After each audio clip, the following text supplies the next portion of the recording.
Ladies and gentlemen, across the United States and many other great nations. Fuck! Dude, this chair sucks dick. The Sunday Evening Overdose. Where's your fucking radio show? I just don't see the use for firemen in society.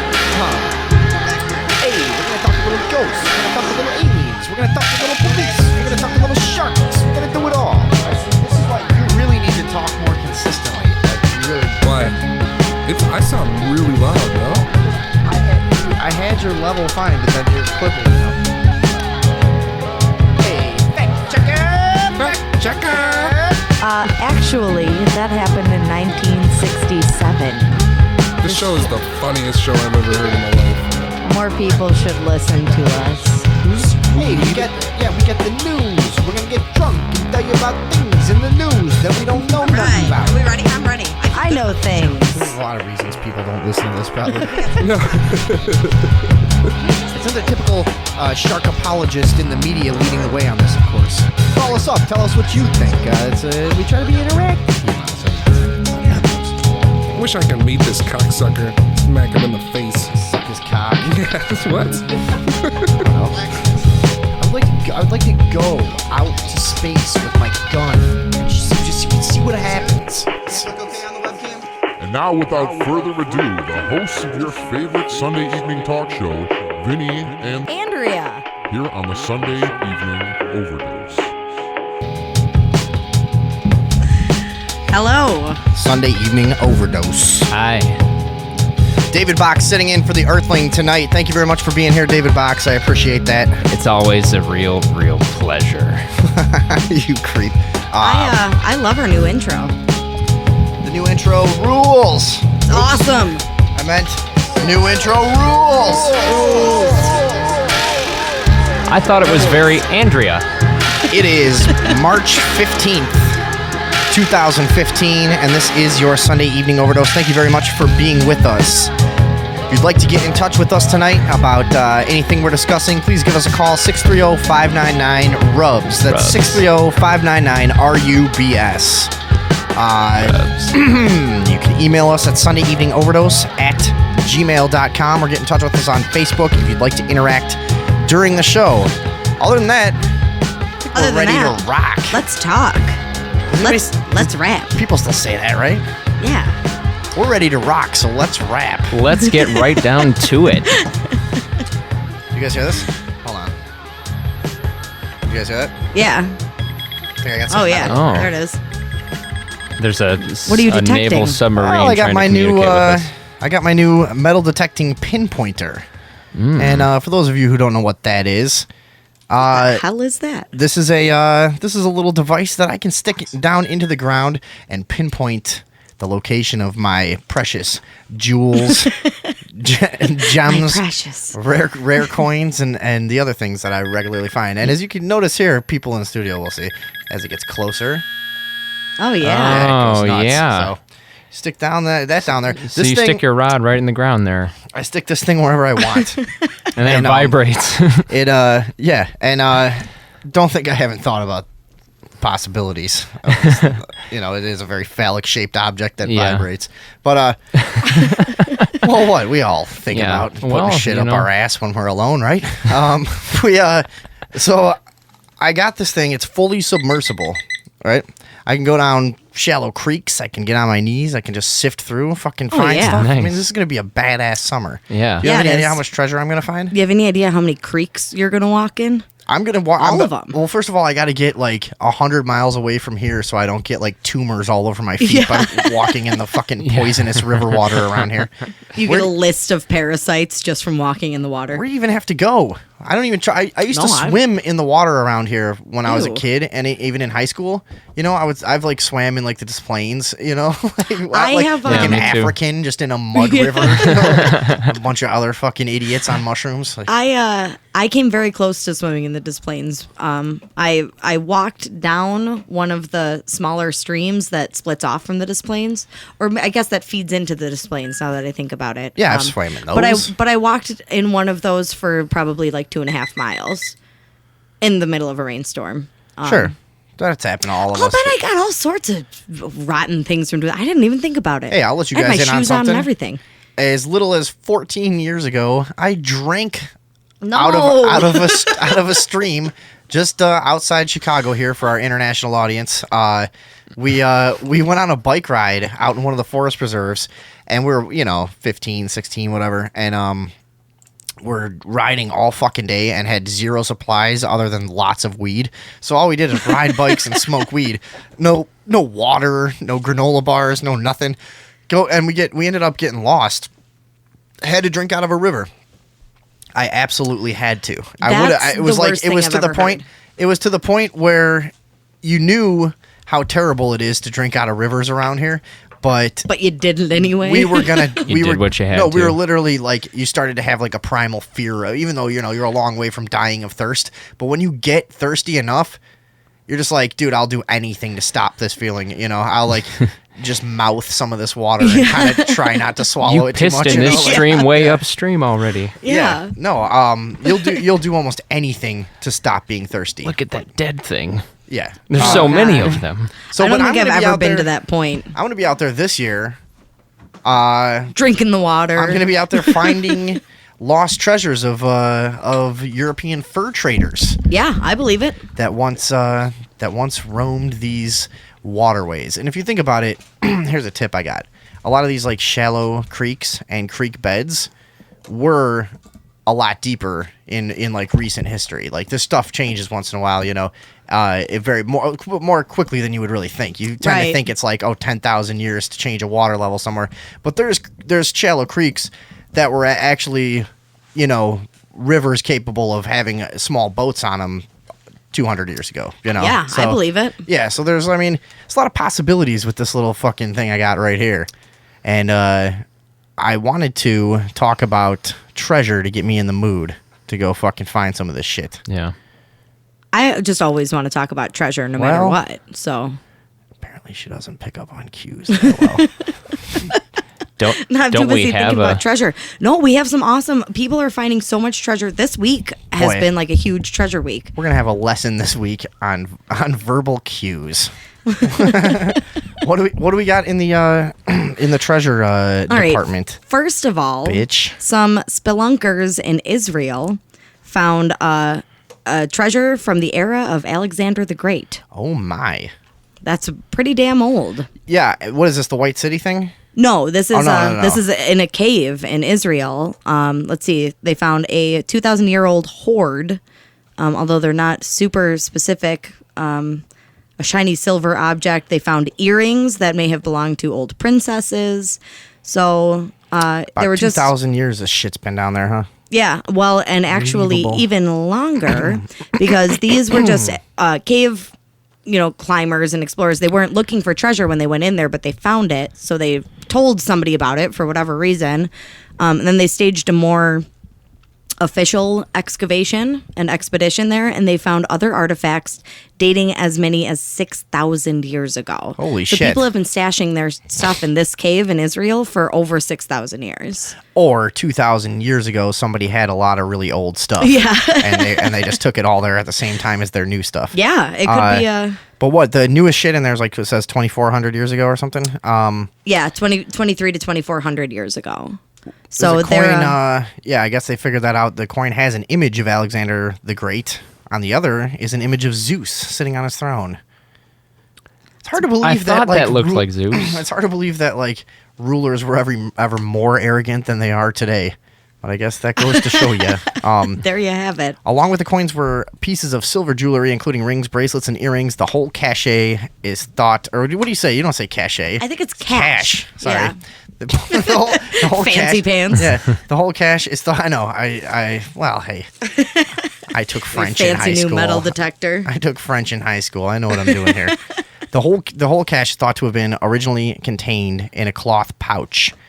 The valuables might have been hidden in the cave by local residents who fled there during the period of governmental unrest stemming from the death of Alexander, a time when the wars of... Who the fuck is this guy? I don't know. I don't know anything about. I had to ask somebody who Alexander the Great was. I don't know anything about anything. Wars of... How do you say this guy? Diadochi? Yeah. Sure. Diadochi? Maybe. Sure. Find out who that is. All right. Because that doesn't even look familiar to me. No, I have no idea what that is. When Alexander's heirs following his death, or we don't need to know this. Who cares? Presumably, Look it up. Presumably, the cash Assholes. was hidden in the hope of better days. But today we know that whoever buried the treasure never returned to collect. There you go. A set of earrings stood out among the priceless finds. Silver earrings which have stayed in remarkably good shape. They're intricately detailed. It's the first time archaeologists found them. It's very valuable. We hope that in our continuation of digging in the cave, we will find many other interesting and important findings. All right, there you go. So that's pretty crazy. But who's going to like benefit from this? Yeah, who gets to keep that stuff? I don't know. I'm sure The Antiquities Authority. It sounds it like says. yeah. I mean, it sounds like the government's got a handle on it. See, this is why you don't fucking tell anyone. Yeah. When you find stuff, you start looking around for like those weirdos that have like secret museums in their mansions that you pull like a little bookend, you know, and the thing swings around and they're like, hey, I've got fucking King Tut's dick in here. Like, cool. Where'd you get that? I'm not telling you. I'm a secret billionaire collector. This is how we do things. This segment shouldn't be called Found Treasures. It should be Found Treasure Stolen from the Government. Because if we're hearing about it, they've definitely taken it, right? No, some of the people do successfully sell these things. I mean, it's pretty hard when you find something really valuable, especially precious metals are hard to get away from the government, it seems like, you know. But I think stuff of just extreme like historical interest that maybe collectors will bid on is different, you know. Mm-hmm. But like if you find in the USA, there have been a bunch of cases of this in the past 3 or 4 years. If you find an old hoard of gold coins from the old West, say somebody buried and left and died or whatever. So you find these American minted coins, basically, you know, and precious metals and whatever, gold and silver. They will find loopholes like, oh, there was a recall on those in 1842, and sorry, and you know, this is the Treasury Department said, and so we gotta come. Yeah, we don't like it either. We just gotta come pick them up, and we'll be right over. Sorry, man, our hands are tied. It's a pain in the ass for us too. Yeah. So it may make you feel better to hear that Amir Ganor, who was an official from the Antiquities Authority in Israel, commended the spelunkers for their exemplary civic behavior in reporting the find. So they got a commendation. I'm sure for finding that priceless treasure. That'll be great consolation while they're cooking their rice and beans in their meager little kitchen. Although actually, to be a spelunker, you probably got to have a few bucks. You could fucking afford to take off work and buy a bunch of fucking carabiners. The only thing that's all you use. need. Yeah. Just chain a bunch of them together. You got some carabiners? Yeah, come on. What's the next thing?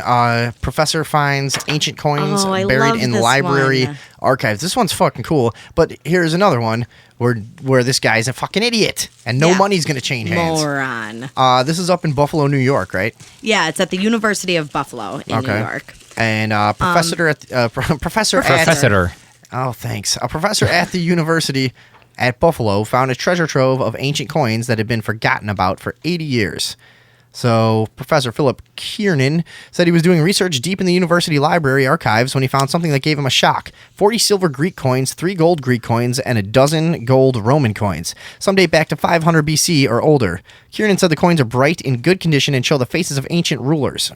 Especially recognizable are the faces of Julius Caesar and Caligula and Alexander the Great. Boy, oh boy. So multiple Why have Alexander we not talked the about Great Caligula coins. on this show ever? Yeah, that's a good question. We got to do that at some point. Yeah, we'll do that. Yeah, write that down for next week. I don't have a pen. So he said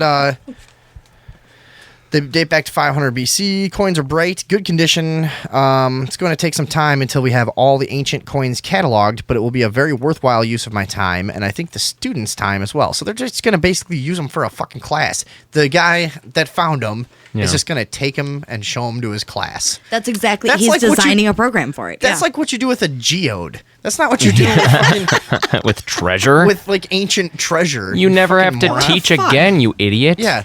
Hey, look, I flattened this coin by the railroad tracks. I think I'll show the class. Yeah. And we'll talk about physics. Here's a photo of my dog. Yeah, photo of my dog. Show my class. Exactly. I went on vacation, and here's what happened. No, but not $10 billion of coins, or how much, we have no idea, right? How much? No, that's what the class is going to determine. Kiernan is developing a graduate class so that students can study the coins and their history, and they will publish the findings. All right, well, that's that. Honduras. We have some crazy shit happening. Sorry, there was supposed to be a video on the last one. I'll find these. Go ahead. Okay, for Honduras, we also have a video about this. There have been major strides made in finding the lost white city in Honduras. Fuck you. Which, Are you serious? You. Yeah. Rumors of the White City have persisted since the 16th century, but not until recently has there been any concrete evidence. Charles Lindbergh is reported to have sighted the city in 1928 when he was flying over the jungle there in Central America. However, the jungle is so dense and so dangerous and so impossible to traverse that they've literally not been able to make foot travels. Charles Lindbergh spotted it, you said? Yeah, in 1928 when he was flying over, he spotted. I was telling you. Yeah, but he was always making shit up. Was he?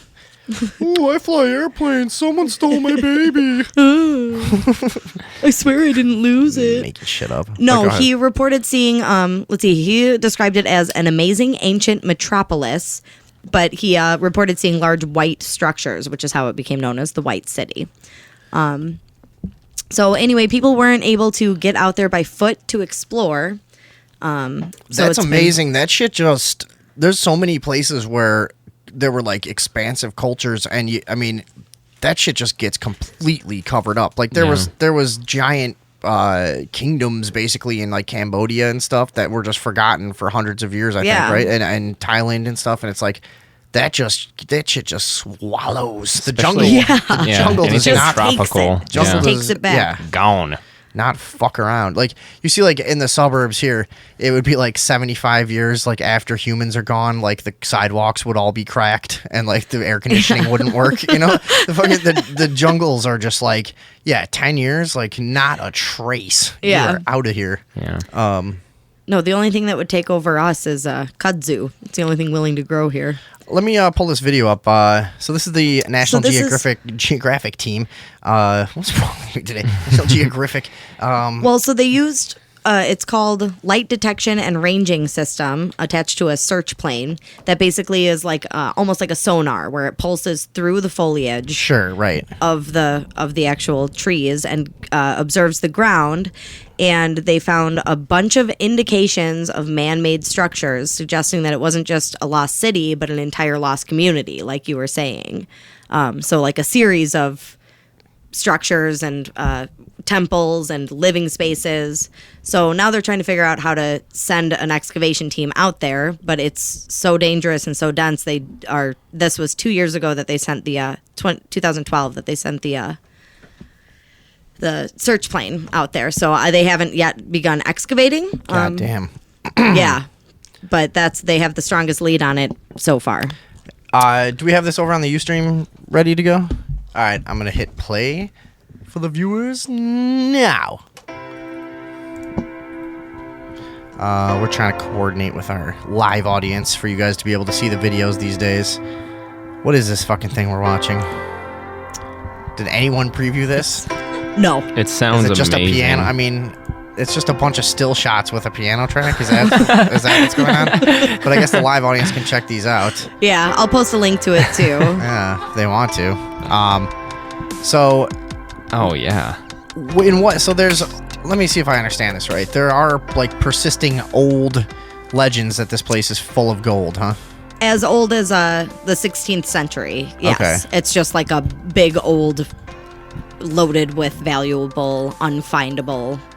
Now what they believe is a community, but what has persisted as a city for a long time until 2012. And there's no fucking like tribe roaming around there gardening or anything? No, not that they can tell. Not that anybody's seen. And some teams... Boy, this is a great video here. Some Why do people have? Where do you even get music like this? Like, who do you go to? Like, I need a soundtrack for this video. Like, oh, I got the perfect thing. Like, Yeah. I've been It's waiting. just what you need. Oh man, my nephew, he does this stuff on his computer. Yeah. You wouldn't believe it. I've been sitting on this. I mean, it sounds like a real piano. I'm telling you. So, who's looked for this thing in the past? Anybody? Do you know? I have notes. I looked for it once. I gave up though pretty quick. Yeah. I looked at plane ticket prices, and that's where it ended. I was way off. I was just walking around in Ohio, just looking around. I went It's not outside. here. I stuck my rod in the ground, and nothing happened. That was it. Andrew, do you know this or what? Well, the biggest project done there was done by National Geographic, and they were able to recover some artifacts from surrounding areas, although they weren't able to get to any areas that had the actual structures built. But let's see, archaeologist Oscar Neil Cruz from the Honduran Institute of Anthropology and History estimates that the discovered artifacts are from around 1000 to 1400 AD.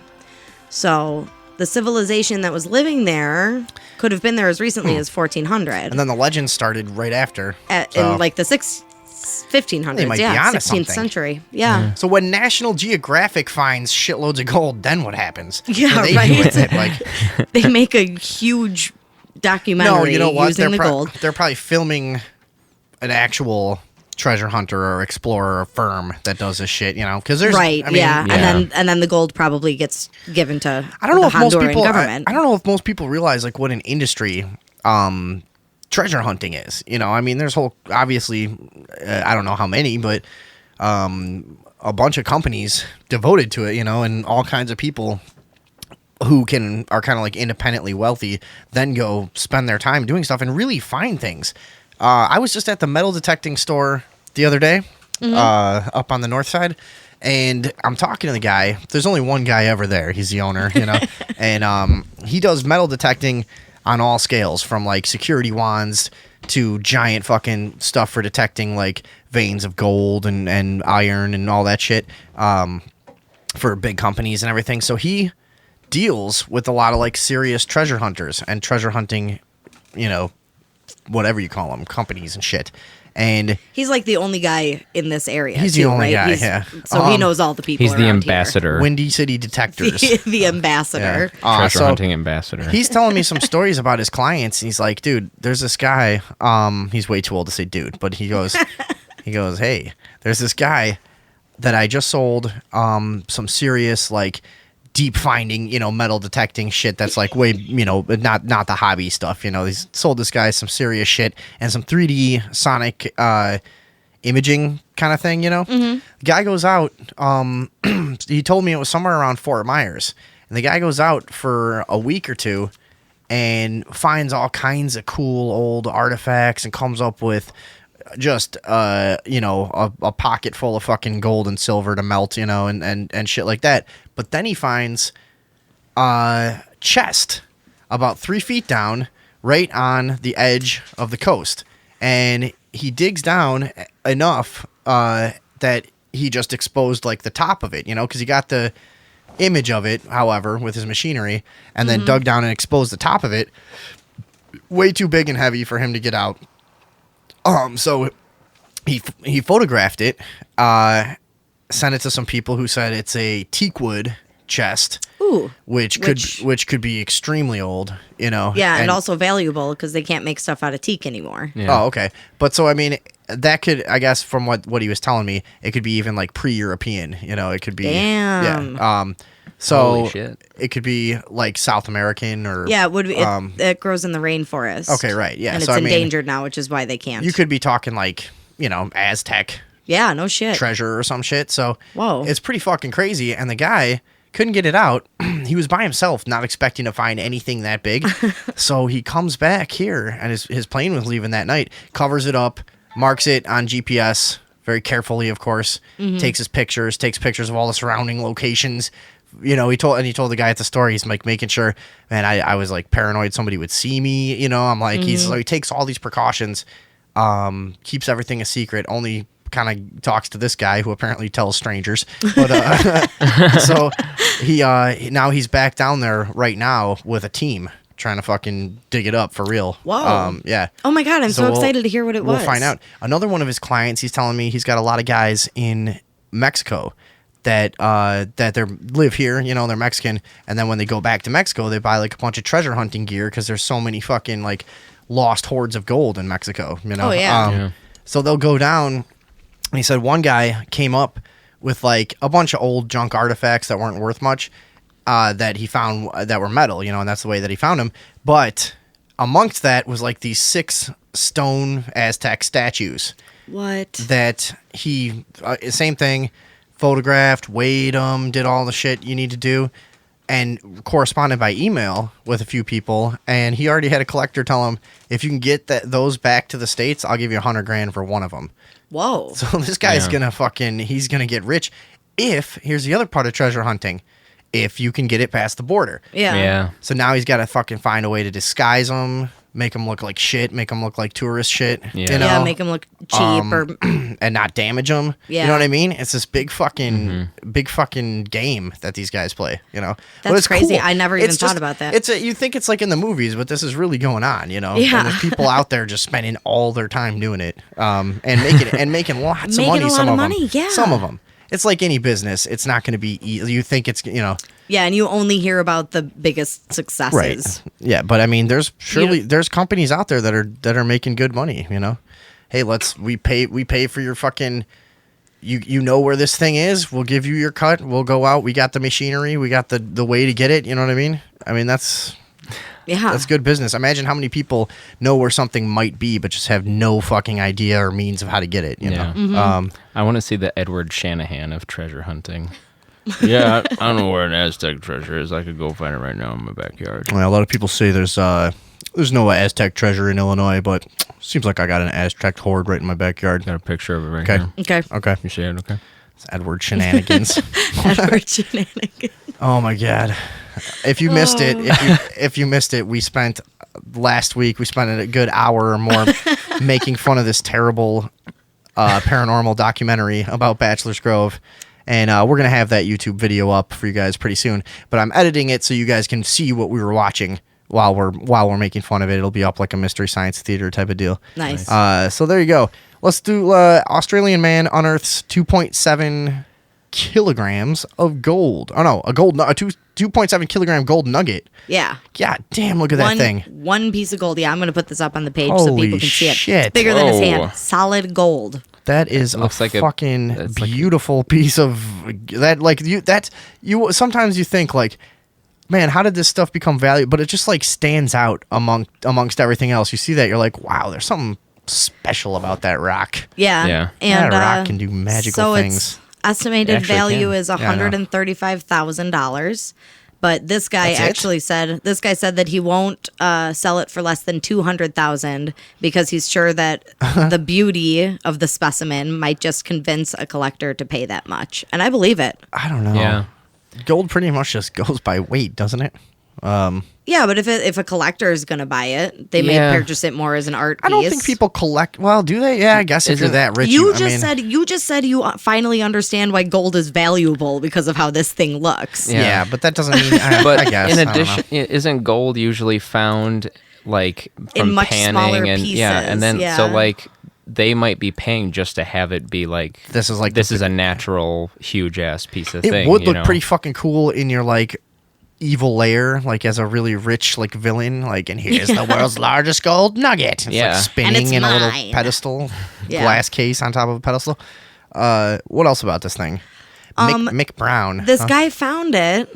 He quit smoking, and apparently his wife was sick of his poor attitude, so she told him to go outside and stop bumming everybody out. Cunt. So to blow off some steam, he got his metal detector and started wandering around in the desert behind his house, and he found this buried 15 centimeters down. Yeah, and then he came back with a rich attitude.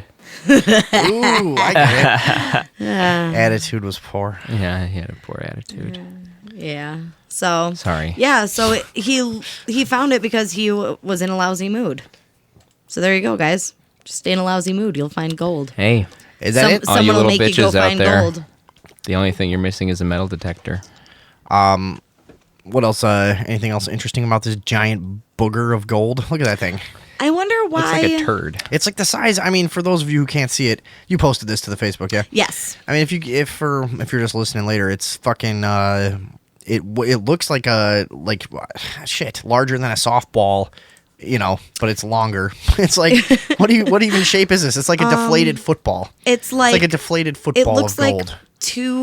it looks like 3 bananas in a bunch. There you go. Yeah. Yeah, it's Small- about that size. small to medium It's bananas. a lot of fucking gold. It's a lot of fucking gold. From the angle that it just looks like a gold-plated elephant turd or something. I can't really see 3 bananas. No, I think elephants probably have bigger poos than that. Okay, well. Do you know how big an elephant is? Well, I don't know. I can't see the picture. I seriously can't see what you're looking at. Good guess though. Yeah.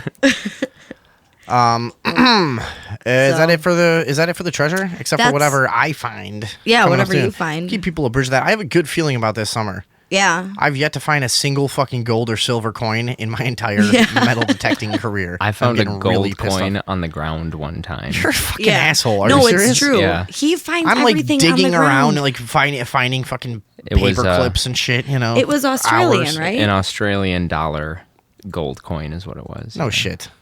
Yeah, just where in your yard.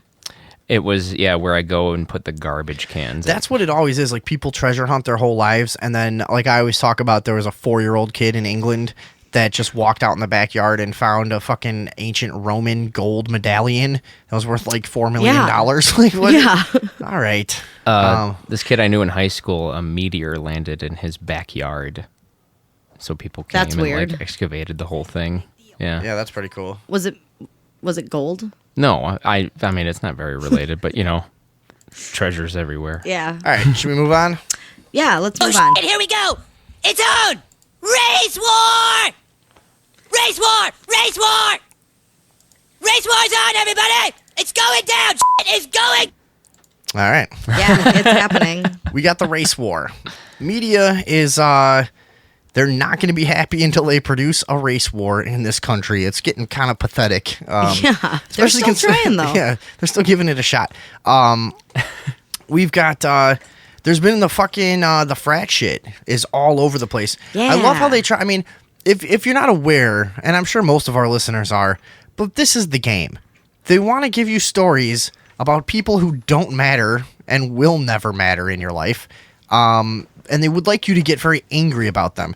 And then they would like you to take that feeling to your interactions with other people in society and have that affect the entire mood of Yeah. of our country and have that just reverberate throughout the entire process. That is the idea with all these stories, because in the end, who gives a shit about frat? Like, No, and when is this ever gonna Is it a have s- anything to do with it? is it a secret that frat guys are doing foul shit in their you know what I mean? Like, is that a secret? Like, are we supposed to get like, oh my god? Because there was the one that No, had they contribute to their communities. right. There was the one that had the chant about like no niggers. There this will never week, be and- a nigger at SAE. Yeah, and then there was this other one in Texas. What did they ban? Just Mexicans? No, they created a list of rules that they displayed publicly, including less offensive ones Mexicans. like no drugs and respect the ladies. Hmm. But then they go on to stipulate that also bro. respect the ladies, bro. Then they go on to specify that there shall be no interracial dating, no Mexicans, and in all capitals, no faggotry. Sounds like the Earthling's house. No faggotry? Yeah, they were trying to spell faggotry, meaning no gays, but they misspelled it. Oh, Faggotry. Faggotry. Yeah. Just say how you're supposed to say it. No faggotry. Yeah, that's okay though. I mean, what is the big what is the big deal? I mean, it's a bunch of young men. And it's a private club. And here's the thing. It's a bunch of Yeah. young men, just like it's an asshole contest, as it often is when you're 19, 20, 21. I mean, that's just how some people want to live those years. They're going to in 5 years, they're going to feel dumb. They're probably going to have some fucking nostalgia about it and go, oh, remember when we hated fags and whatever. But really, in the end, until they're out there fucking beating people in the street and really doing something wrong, I mean, what is the fucking problem? Who gives a shit? Yeah. Are you telling me there's no fraternities that only accept black people? There are plenty of everythings that only accept black Is people. there is there no fraternities that only accept Greeks or some shit? You know what I mean? Is there not this shit just everywhere? Like, isn't that what they fucking do? And furthermore, like, it doesn't fucking matter what their rules are because they're a private club and they can have whatever rules they want. And that's the official stance that the University of Texas took too. They just said they're a private club and they can do really? whatever they want. They did? They didn't. Yeah, the frat did not get in any trouble. Oh, good for them. Yeah. Because that's good. I mean, honestly, like, not like I would want to fucking hang out with these guys, but it's just it's getting out of control. It's like we can't all control each other. Well, and here's the thing too. At the University of Texas in Houston, that is a very widely diverse area. There are not a lot of white people there to begin with. Oh, is that right? Yeah, it's you got a friend that goes there, huh? I have a friend that goes there. I have a friend that grew up in Houston. Did he give you the skinny on this or no? No, I wasn't able to get a hold of him about this, but I'm sure he doesn't know anything because he's not involved in this culture. But so it's not like, at least it's not a overbearingly like white majority. No, not at all. School, no. No. My friend who grew up there, who moved here for high school, said that he had never been in a class that was at least half white people until he moved to Chicagoland. Yes, parts of the South he grew are up like as that, one of the only white people where he lived. Mm-hmm. Yeah. So that's why it seems weird to me that they would be, and it's an especially Mexican culture there too, which is why it seems weird that they would specifically keep Mexicans out. Well, how far south is it? Houston is almost on the Gulf. Houston. Yeah. Okay. So that was Mexico. I mean, at this point, kind of, yeah, it's a little, Texaco. So, and also the no interracial awkward. dating thing. We've made an agreement about that, I think. But what? Well, just that they would also limit the interracial dating too, because I'm sure there's not very many white women around. Yeah. It just seems like so specific. Yeah, I mean, whatever, they can do it if they want to. Honestly, like, if when I was that age, I was not in college and I was like on a very artistic path. But if I had gone a slightly different route, I had the fucking, like, the anger and the dumbness to be like this, probably. You know what I mean? Yeah. It's like, I probably could have done that shit when I was 18, 19 and fucking played the racist game and all that stuff. I mean, a lot of people do that until they realize what's wrong with doing that, and eventually they don't. But, I don't know, dude. I could see a lot of intelligent people having gone through a period where they did something this stupid. Yeah. You know what I mean? Like, it doesn't, to me, condemn you as a person, really, especially in a large group getting drunk. And, It's like, we have to defend. And what do you think is going on at the black fraternities? Can we find that out? Are they not talking shit about white people over there? Come on. They have Seriously. to be. I mean, come on. Let's just, Who else are they going to talk what is about? everyone acting so fucking sensitive for? I'm sure there's plenty of gangs that don't let white people join them. Yeah, that's true. Let's go talk about hogging those all the guys. gangs. Jerks. Jerks. I guess we could start a gang. We've talked about it. Well, so now the other side of this. Yeah, we got something to kind of counter this.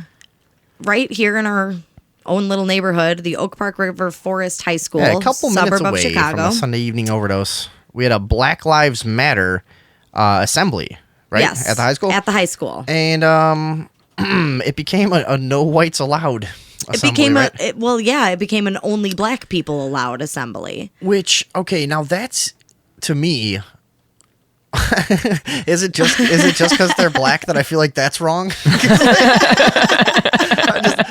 That might be why, but like, wait, where? But to me, it's weirder that like the institution is setting this up in their public common area, such as like an auditorium. You know what I mean? This is the institute, because like, if the frat guy thing happened as like, hey, the marching band went out and did that nigger chant, like that shit was fucked up. Yeah, like, and that would be one thing, but like, I don't know if this is this even more fucked up because the school is kind of just sanctioning it in a way, and you know. Yeah. So what happened with this? Like this one creeps me out a little bit.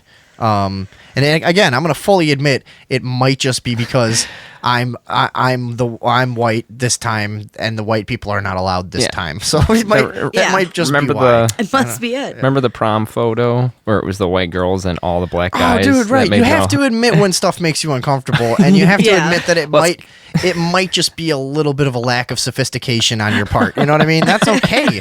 That's okay. We When got to you- get through it. You should. Yeah, we looked at a photo a long time ago of like 12 couples, and every one was a black guy and a white girl. And if you didn't admit, like as a white guy, you were just kind of like, like just a little twinge of something tribal, and you know what I Yeah. mean? Just like then you're a liar. You're a fucking Yeah. liar. Yeah.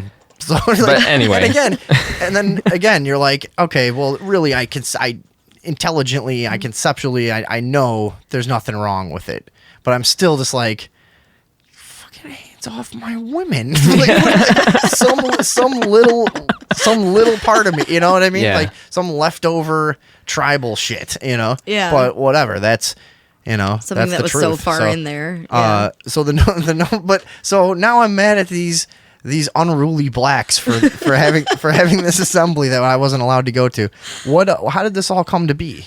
Well, they hosted a Black Lives Matter event. It's not super specific about what that entails, but that's probably because they want it to be a secret from all the white people, so they're not going to tell us. However, some white students attempted to attend the assembly at their school, and Did they they- were turned away. I can't believe there's no cell phone video of this up yet.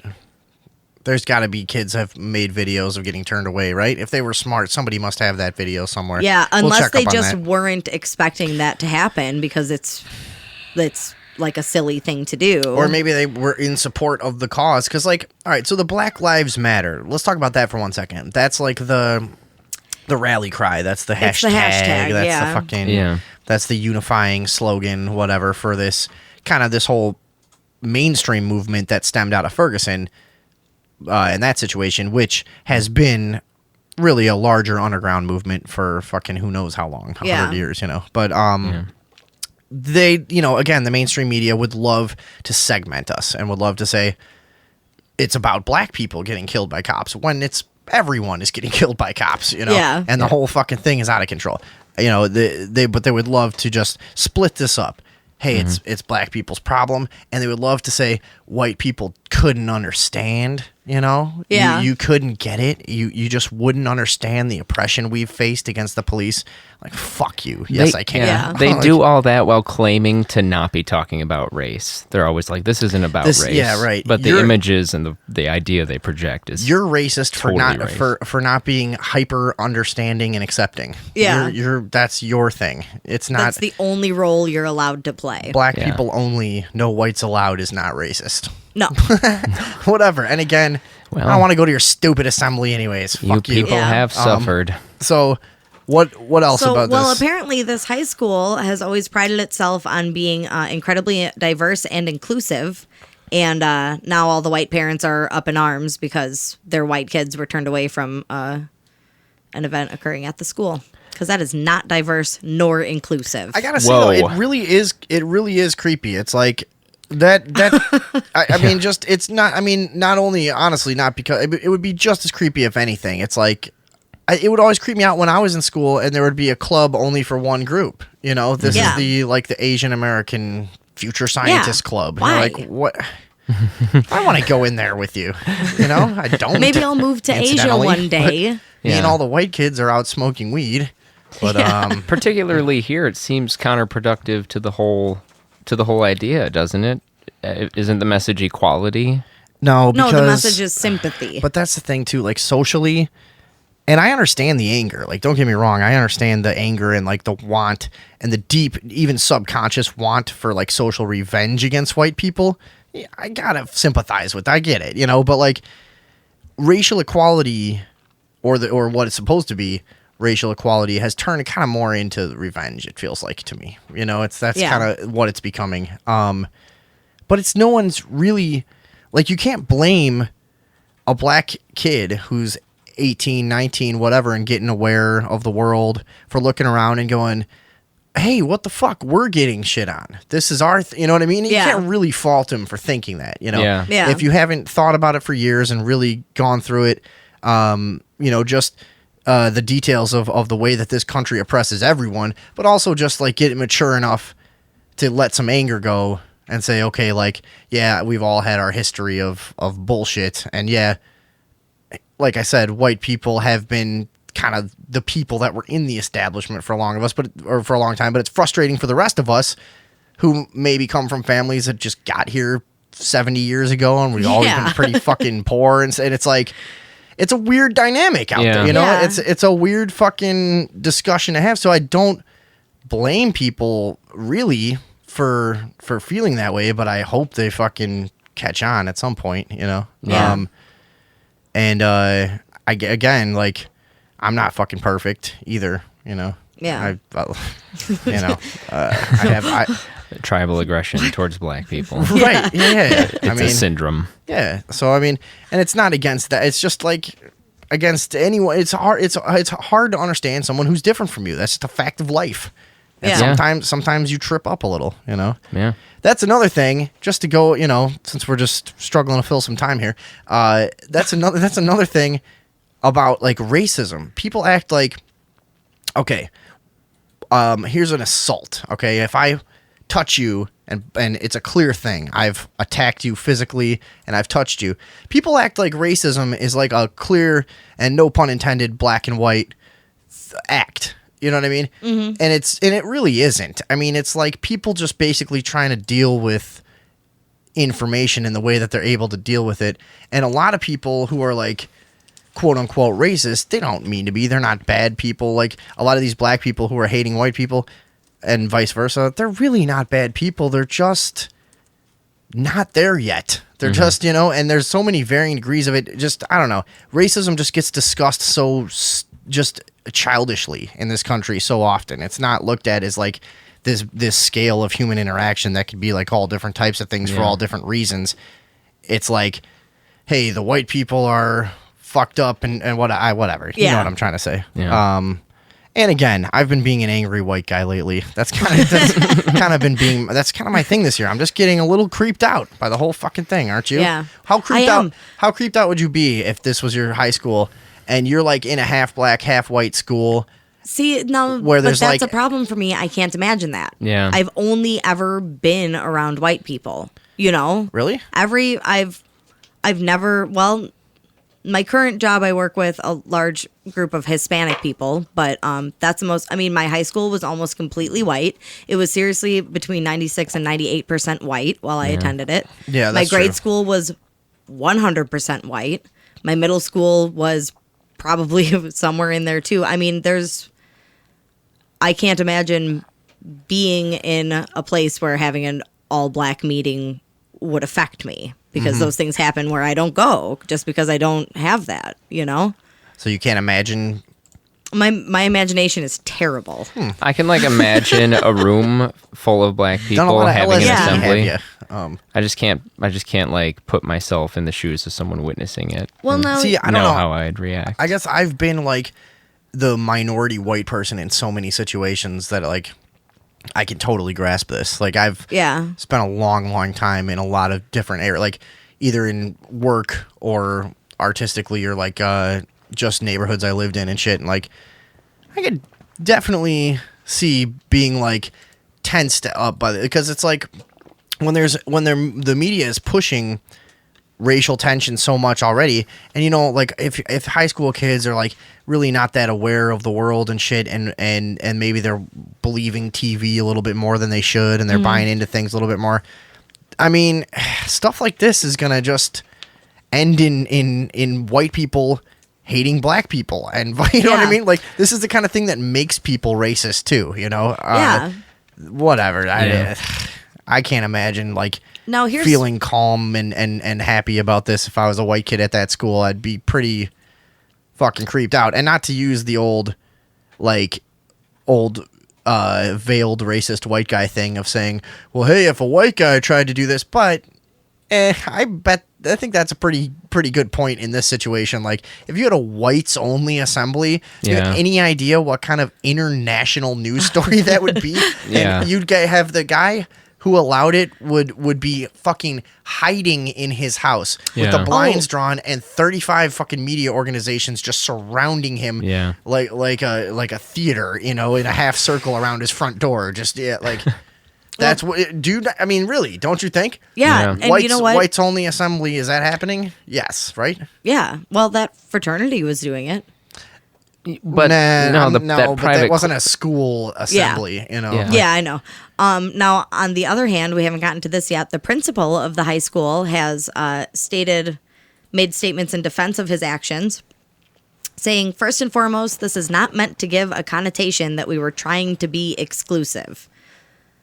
I found it has been far easier for me to talk about my experiences with racism with individuals that look like me. I still struggle myself with talking about my experiences with people who don't look like me. I don't know. I mean, is there any possible legitimacy to saying, like, I just want to talk to the black students without distraction and without having to...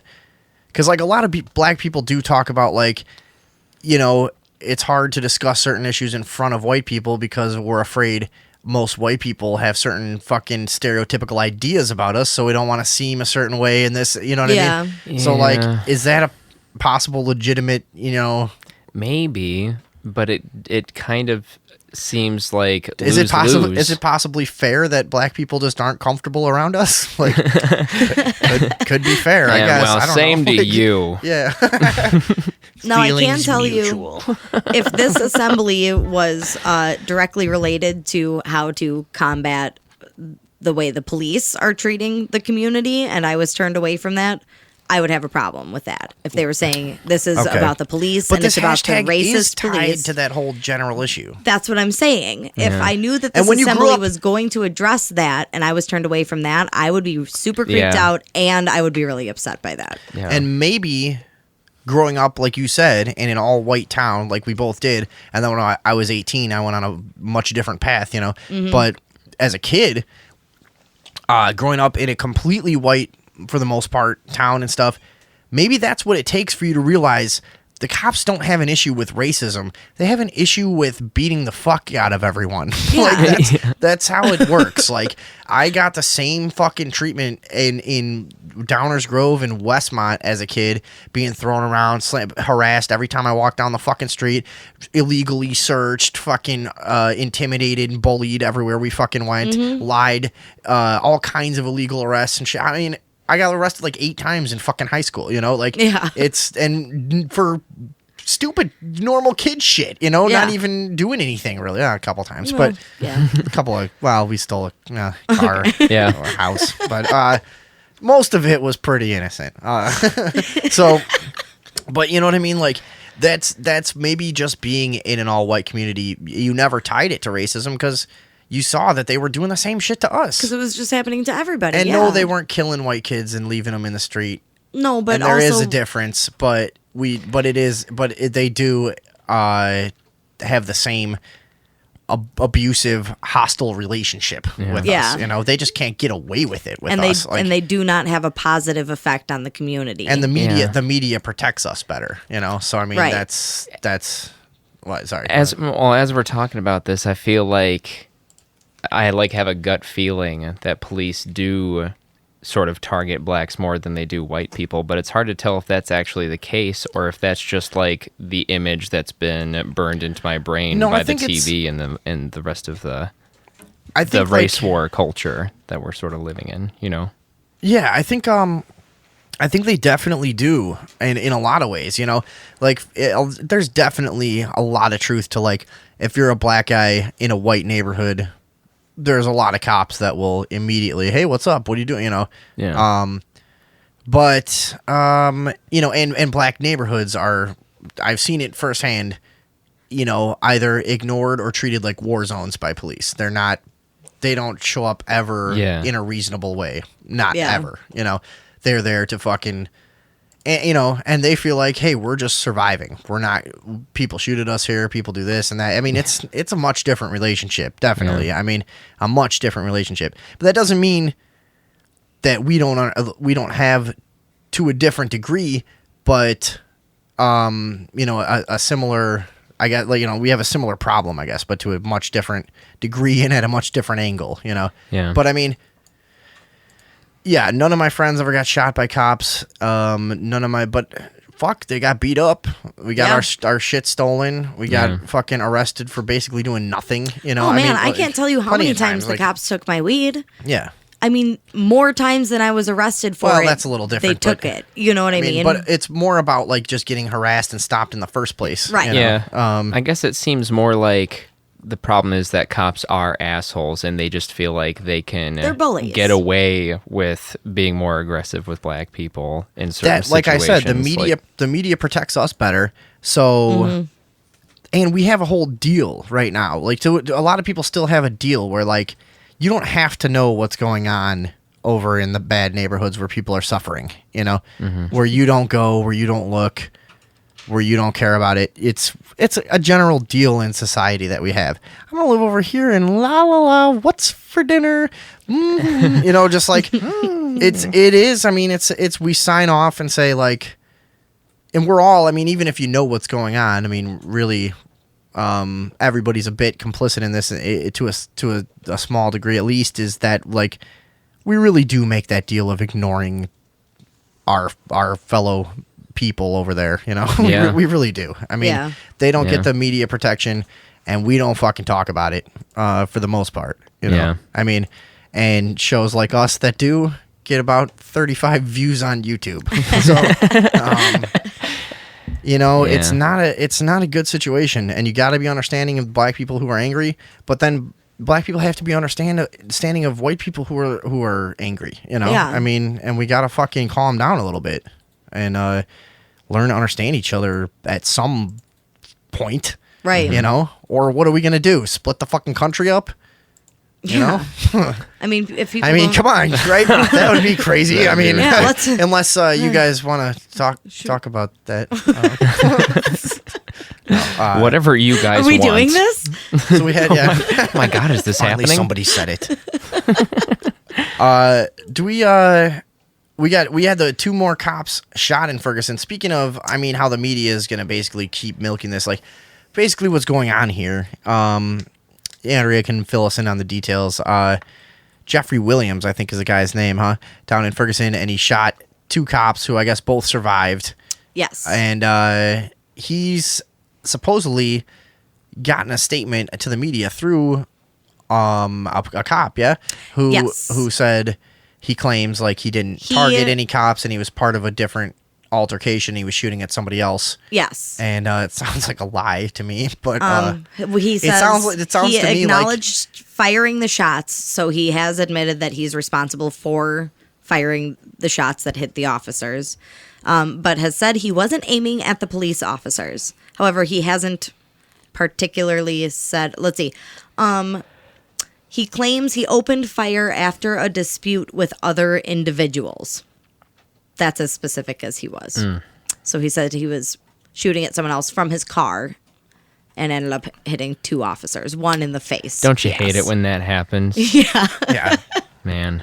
I know, it's like, well, that shit. I mean, that happens. like when you're in a cheesy movie from the early 90s and you're like a business guy having a bad day and you pull up to a stoplight and you drink your coffee and it's not good. So instead of doing anything that a normal person would do, you fling your hot coffee out the window as far as you can and it hits a motorcycle cop in the face. Yeah. You know that? Yeah. That's exactly like this. Why is every movie so terrible? What's with this fucking guy? He's part of the protests or no? No. Well, the cops are trying to say that he was, but none of the protesters. They're saying that he was like a regular at the Ferguson protests, but nobody recognized him.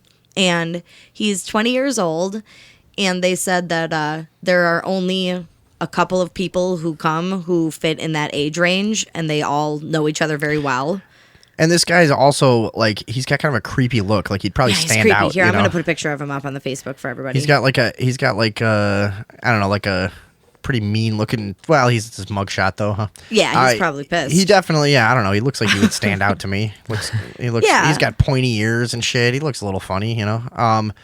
This guy's only 20. Holy fuck. Yeah. Holy shit. And he was already on probation and shit. He was on probation for receiving stolen goods. Shot a cop in the face. And he shot one cop in the face and one cop elsewhere. But the police officers spent less than 24 hours in the hospital. Do you think So any of the other fine. cops were angry about that? No. I wonder if they had a little meeting with him. Yeah. That shit is ugh. Well, he looks, you can see his face looks a little bruised up in this picture here. Oh yeah. So they gave him the old telephone book. They gave him the old 1-2. Yeah. Yeah. The old 1-2 with the bat in the telephone book. That old thing. So it's interesting though because this has been widely reported. Okay, first of all, it's been kind of misleading in its reporting in that they say that 2 cops are shot in every headline, and I initially believed that they both died. But they both were totally fine. One was shot in the face. He must have been grazed, or it must have been, I don't know. Maybe How do you it didn't get shot even in the happen, and he just heard a shot fired and was like, "Oh, my face! Oh, my face! Go get that Oh, that guy." was so loud, my ear. Whoa! I felt it on my face. Yeah, that wind. But no, I can't remember where I was going with that. Nah, whatever. But No. whatever. Who was the other cop? You said 2 cops. Yeah, where'd the other cop get shot? And Eric Holder. Eric Holder's always speaking out about this, like that's gonna make everything okay. What is he? Is he supposed to be black, Eric Holder? I don't know. Look up a picture of him. I'm pretty sure he is. But is that why they have him? He's supposed to be like the soothsayer. Like, Yeah. Here's what he said: the arrest sends a clear message that acts of violence against our law enforcement personnel will never be tolerated. The swiftness of this action is a credit to the significant cooperation between federal authorities and the St. Louis County Police Department. This guy looks like what you might call an Uncle Tom. Mm-hmm. That's what I thought. And that's why he's been giving all the statements, because it's just fucking, it's psyops, you know. It's like, Yeah. Here's one of your own, yeah? Listen he's up. You can trust him. Yeah.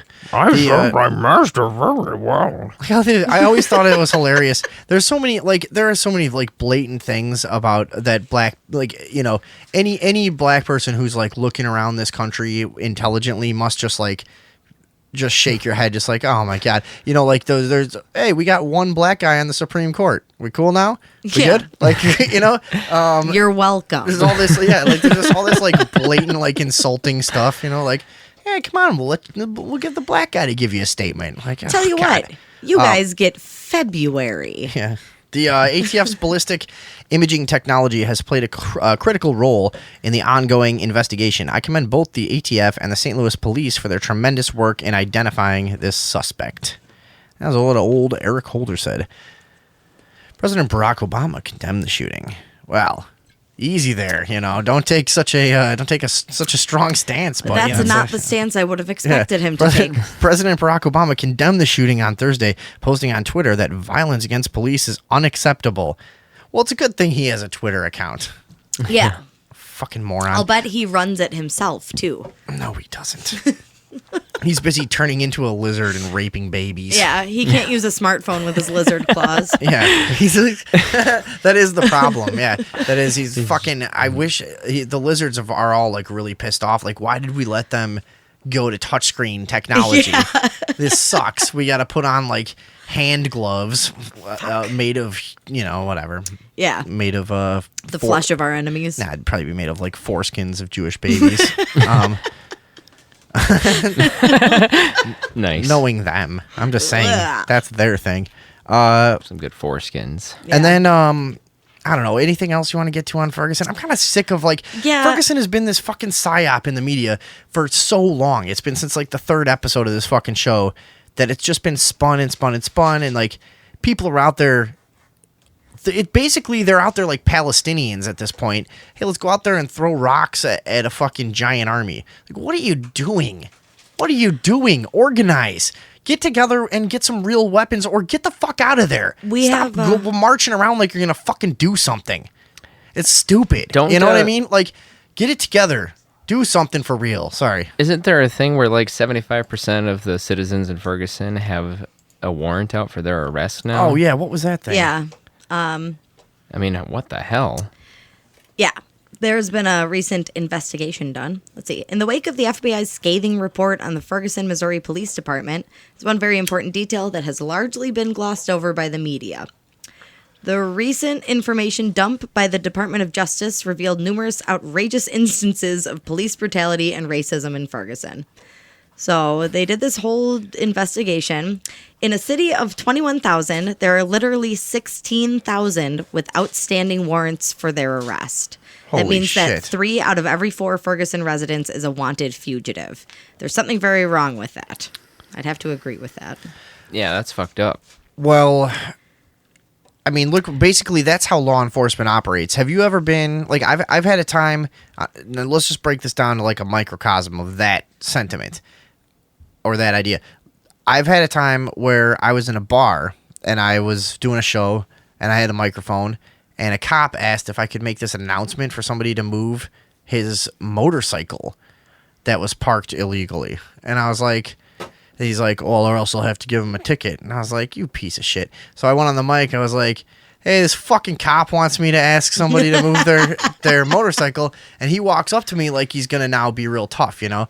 And so I just walked right up to him, like smiling. I'm like, what? What's up? You know, like just pretending like I was just like, what's going on, buddy? You know? Hey, bud. He's like, you know, why don't you refer to me as an officer? And then I got back on the mic. I was like, hey, this cop wants me to call him an officer. Like, then I took the mic away and I said to him, I was like, dude, I have a microphone. Just cut it out. You know, like you should just end this now. And I'm not doing anything illegal. I'm going to fuck with you, you know, for sure. And I tried to tell him that. And he's like, well, if you don't, you know, cut this out or whatever he said, if you don't call me an officer or be respectful or whatever he fucking said, I'm going to start writing everybody here tickets. And I was like, tickets for what? Drinking in a bar? What the fuck is wrong with you? And then so I started saying that to him, and he, of course, walks away right after he said his thing, you know? So I'm like shouting that after him, like, tickets for what, you fucking idiot? And then he left, and I like relayed the entire conversation to the bar. Anyways, that's the I think that's what's going on here is like, oh, okay, you want to play around? You all got fucking warrants. Yeah. You know what I mean? Like you wanna rise up as a populace? Yeah. Well, I've got an interesting number for you here. In 2013, there were 32,975 offenses that had warrants issued for them, which equals 1.5 offenses for every resident. Dude. Every resident had 1.5 warrants. But that's the thing. to their See, name. if they choose, that's the deal with cops, though, and they do have that trump card in the end. Is that everything's fucking illegal. Everything is illegal. If they want to, they can give you a little citation for any little cock-sucking fucking thing they could think of.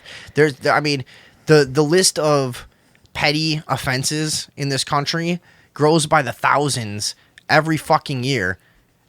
I mean, you can. Yeah. I mean, the average. I've heard like legal experts say there's, you know, the average person commits like, you know, 8 misdemeanors a week or something, you know, without even realizing it. You know, I mean, it's just out of fucking control. They can figure out any way to fuck you. Yeah. And they can do it on a large scale now, apparently. With this fucking shit. This whole like 75% of the people having warrants, it seems like a scary avenue to segue into the whole FEMA camp thing. Like, all right, load them up in the train cars. Yeah. 75% of you, let's go. All right, round them up. Yeah. We're going to need to put these blue stars on the houses of, or no, fuck, what were they? Yellow stars? Yellow stars. Yeah, we're going to put, whatever. We need to put these Jew stars on your houses. That's what I should have just said. No, the blue stars were if you were safe. If you're a safe house to go to, you put a blue house up. Oh, that was when we were kids. Yeah, the blue star houses. Yeah, but they're gonna go start marking fucking houses of these people all have warrants. Here we go. Yeah. No, I honestly think this is a giant pouting pig game, like they fucking do. Like this is that situation I described before. Yeah. Yeah. This is a giant version of that. Yeah. I guarantee you. Just a big like, bluff. Hey, you know, You can't stand up to me. You know, you can't call me a fucking cop. I didn't even say you anything. see my gun? You know. Yeah. You can come on. Well, aren't you afraid of me? Oh, you're not. Well, I'll tell on you. You know, the judge will get you. You know, You'll have warrants. just fucking cocksuckers. Yeah. As if everyone doesn't hate you, fucking faggots enough. You know, when are they gonna? I mean, seriously, when are they just gonna stop? When are they just gonna fucking give? I mean, the problem is we haven't struck back hard enough yet. That's the Right. real problem. When they start leaking for real, that's when, you know, maybe some of them will look at it and go, you know, the fuck are we doing to people? This is not normal. You know, like The only one who loves and respects me is my battered wife. I can't even tell. I can't go out to you know, cops can't go fucking out to eat in their towns where they work. You know, they can't. I mean, everybody fucking hates them. Yeah. You work in a town of 20,000, 30,000 people around here somewhere. You've arrested fucking half of them by the time you're 10 years into your career. Yeah. And everybody fucking hates your dumbass. Yeah. You know, I mean, and these people act like the cops love to act like they're martyrs. I'm just doing my job and everybody hates me. Like, Get a different job. Yeah. I mean, I have a different job. right. The rest of us pick jobs that don't ruin other people's lives. Yeah. So that's the fucking deal, idiot. So now we have an inspirational tale. All right, and Comes this is to what us. this is what I'm talking about with Ferguson. This is what should fucking be going on. This is what should be happening. It comes from us, strangely from all places, China, where the police beat a woman in the street and thousands of people flooded the streets and attacked the police. So people took videos of it and uploaded it right away, right? Fuck yeah. And I think that's what happened, if I remember right. Is that not true? No. It just spread in the streets, just the word? Yeah. Just spread? Oh, wow. See, I thought So, people 'cause were they taking started- videos of it and put Well- it on fucking Twitter and said, hey, it's over at the corner of this and that, you know. If they did, So we're all the that corner stuff of got Ching and removed Chong. immediately. Sorry. But China is so oppressive. The Nobody people who thought that was a stupid thing to say. Sorry. No, go ahead. I'm just so excited about this story. I want to move forward with the story. I was not... Another interruption. So the the police started beating the shit out of the people who were filming it initially. They beat one guy with a hammer until he puked blood. Oh, man. Yeah. And then people just started coming at him and beating the shit out of the police, attacking the van that they were traveling in, and they ended up beating 4 officers to death. Yeah.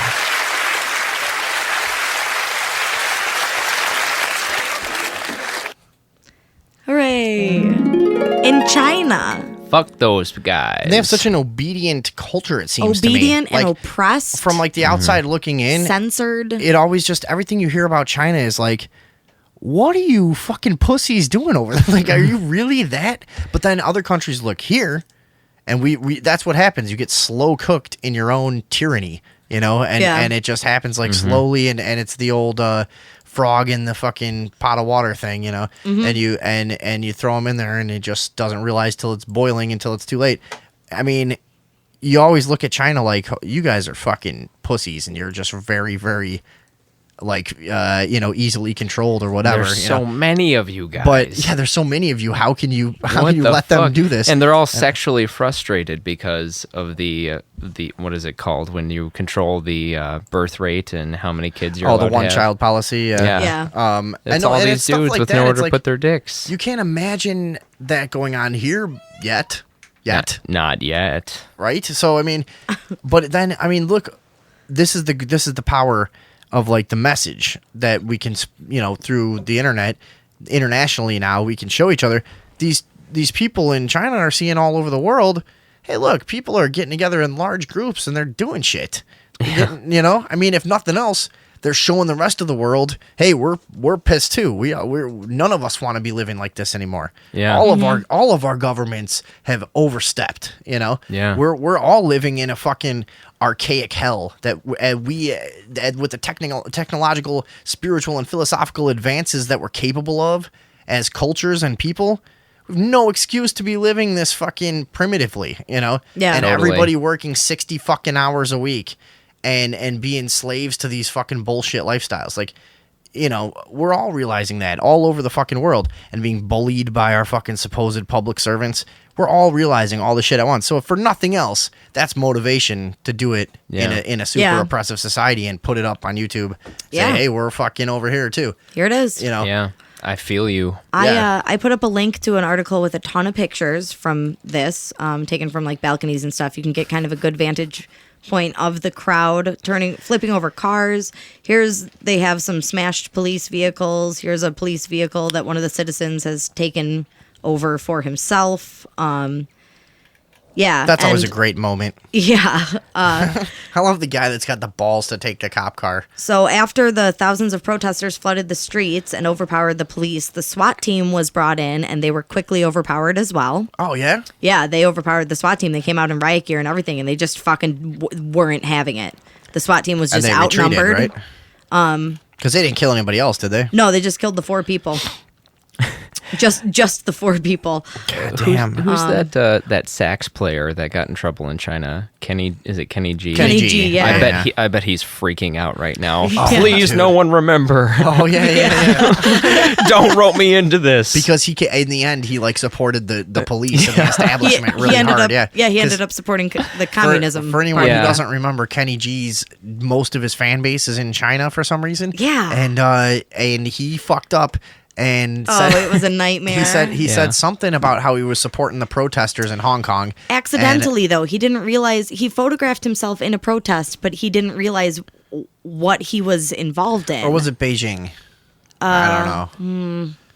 I can't remember. Well, we've talked about it before. Who gives a shit? And the deal was then he was going to face all kinds of like distributors weren't going to take his albums anymore, and the Chinese government was going to say no, you can't fucking sell your CDs here. Yeah. And so he came back around the other side and said, no, I mean, really the government here is cool and everything's fine. So then there was a backlash from his fan base.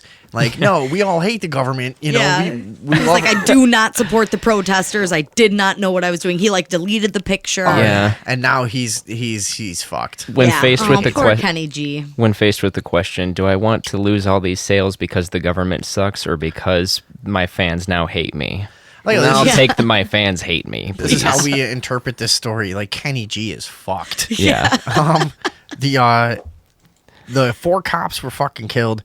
People in the crowd were chanting, "Kill them, kill them." I mean, here's what happens when you kill enough men, women, and children in the streets as a group, and then you know what's the funny thing? As it's getting to the point where police around the world would be better off not acting like a gang and not protecting each other anymore because you're about to go down like a gang all over the world. All over the world, it's happening. All over the world. And I mean, if you keep, I mean, this is just a natural reaction. This is not bad.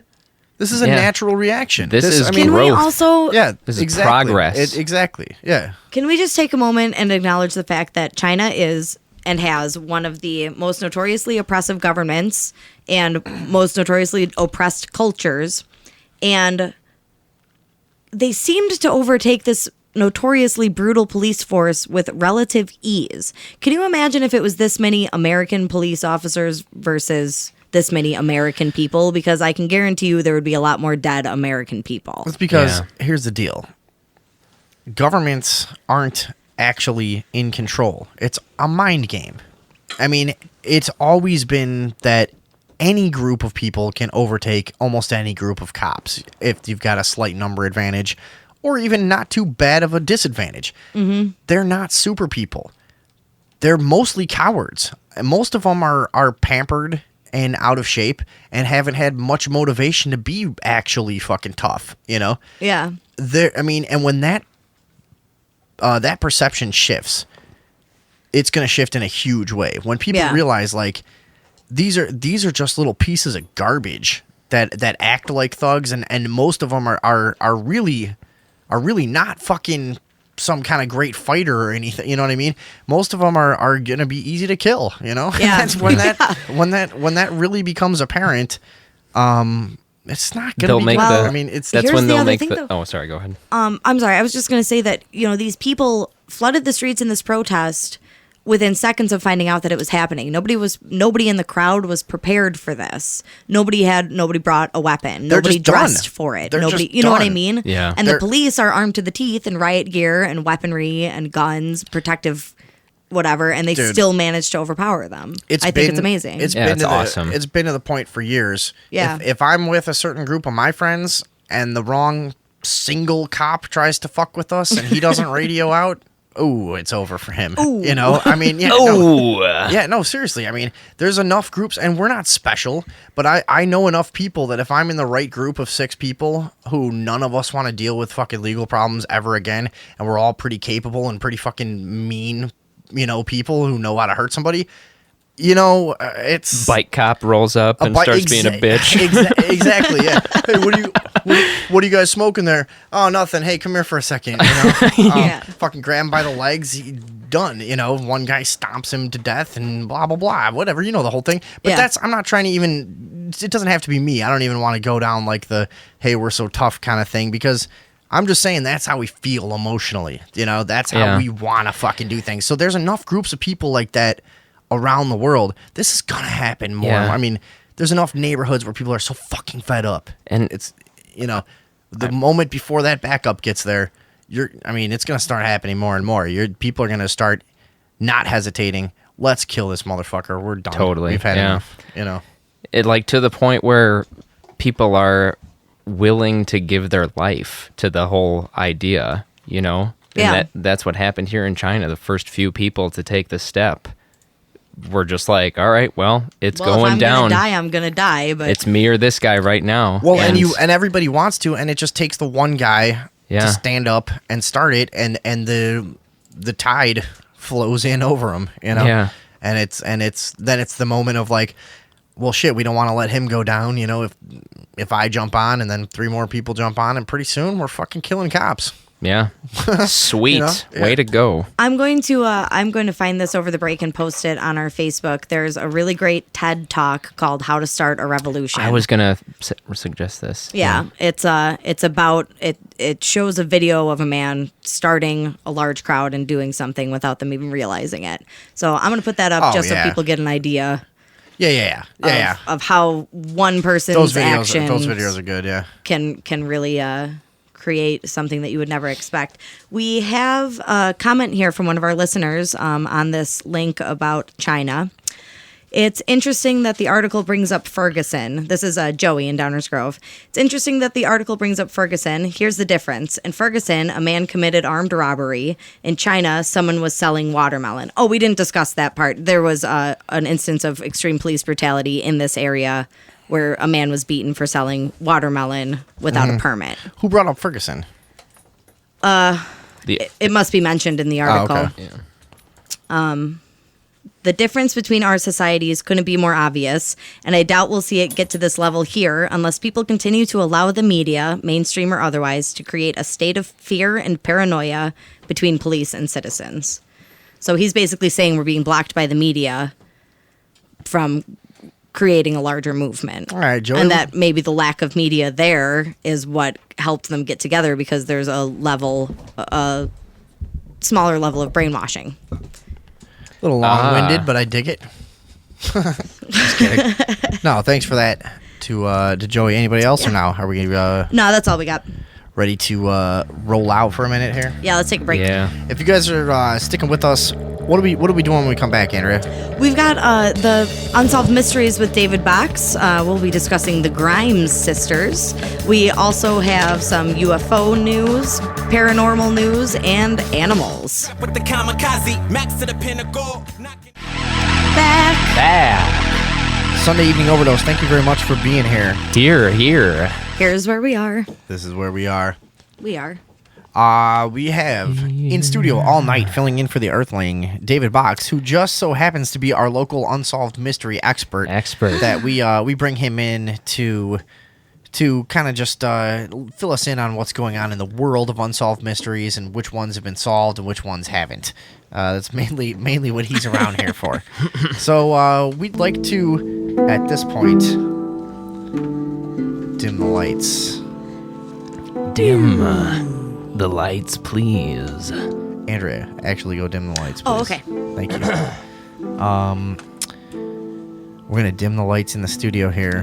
Dim. We're going to all start feeling very mysterious. Let's get spooky. As we kick things over to our Unsolved Mysteries expert, David Box, with his mystery of the week. The mystery of the Grimes sisters. I said mystery so many times that then I had to make fun of myself by saying it again.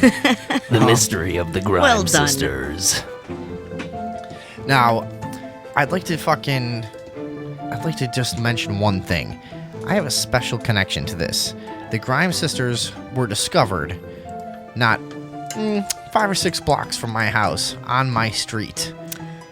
I drive past the place where they were discovered every single day almost. And I know where their bodies were, and I've looked at the picture so many times that I picture their fucking little naked child bodies on the ground every time I drive past there, and it's horrifying. Yeah, I always do. I'm obsessed with the Grimes sisters. I'm going to start doing that every time I drive to your house. Yeah, no, really, because you've seen the pictures now. Yes. Yeah, well, you pointed the spot out to me the last time we drove past it. So now I'm never going to unsee that either. I started researching this because I was looking for haunted spots in my neighborhood to go check out. And I find out the Grimes sisters were dumped there, and people say, they say they see a ghost car dumping bodies there and whatever. That's all bullshit. That's all for Edward shenanigans. Yeah. That's not what we do here on the Sunday evening Overdose. There's a ghost car, dump a body, take a picture. Seemed like I have one. A lot of people Okay. never had a picture of the ghost car, and it seems that I got a picture of the ghost car right here. Okay. Picture of an empty street. Okay. So, it's fucking a guy that just does a lot of meth. But anyways, that's a little side humor for our paranormal community friends. Let's get back to the mystery. The Grimes sisters, I got really into it, looking for haunted spots. Then I started looking into the mystery itself, and it's extremely compelling. It's very, very, very, very frustrating that this is an unsolved case, but there were so many suspects and there were so many weird angles to the story. It's one of these ones that there was corruption or lying somewhere in this process. Somebody failed these 2 girls, Patricia and Barbara Grimes, who I believe were 10 and 13 or something like that. They were 13 and 15. Oh, were they? Oh, wow. Okay, 13 and 15. Still pretty fucking young. Yeah. Now, I'm gonna let David Box set this up for us, but I just wanted to let people know this is my thing. Grimes sisters are my thing. Barbara and Patricia Grimes are Vinny's thing. We can't stress that enough. Vinny's things were teenagers at the ages of 13 and 15. They disappeared from Brighton Park, Chicago, on December 28th, 1956, after seeing a movie.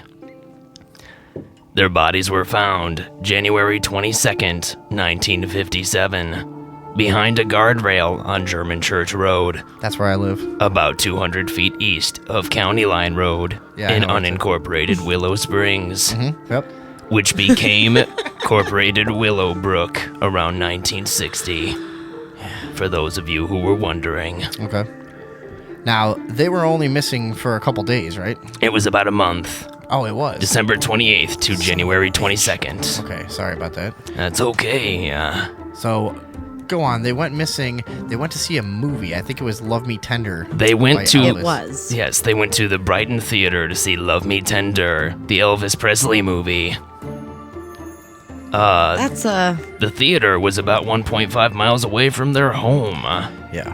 They only had like $2.15 between 2 of them. And some friends of theirs saw him in line, I think, right? Dorothy Weinert, a Yeah. classmate, sat behind them during the movie and Saw witnessed them saw getting in line to get popcorn. tickets and shit. Yeah. Yeah. Popcorn. Popcorn. It was a double feature. No, I couldn't find out what the second feature was. But the Grimes sisters decided to stay. So they decided to stay for the second movie. They were due home at 11, according to their mother, I think. 11:45. Okay. PM? Yeah, I know, Yes. and that's like a pretty late time for like a 13 and 15-year-old in the city in 1957. Yeah. I don't know. Yeah. Was that common back then?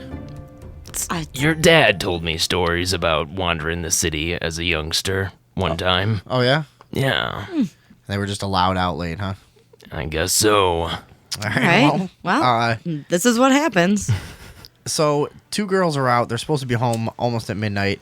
I think it was around, and I'm just going off memory here, but like 2 a.m. or something when their mom. 2:15 a.m. is when she filed the missing persons report. So it's pretty fucking quick, and that's what has led a lot of people to say. This music is not right. That was what, that's what has led a lot of people to say,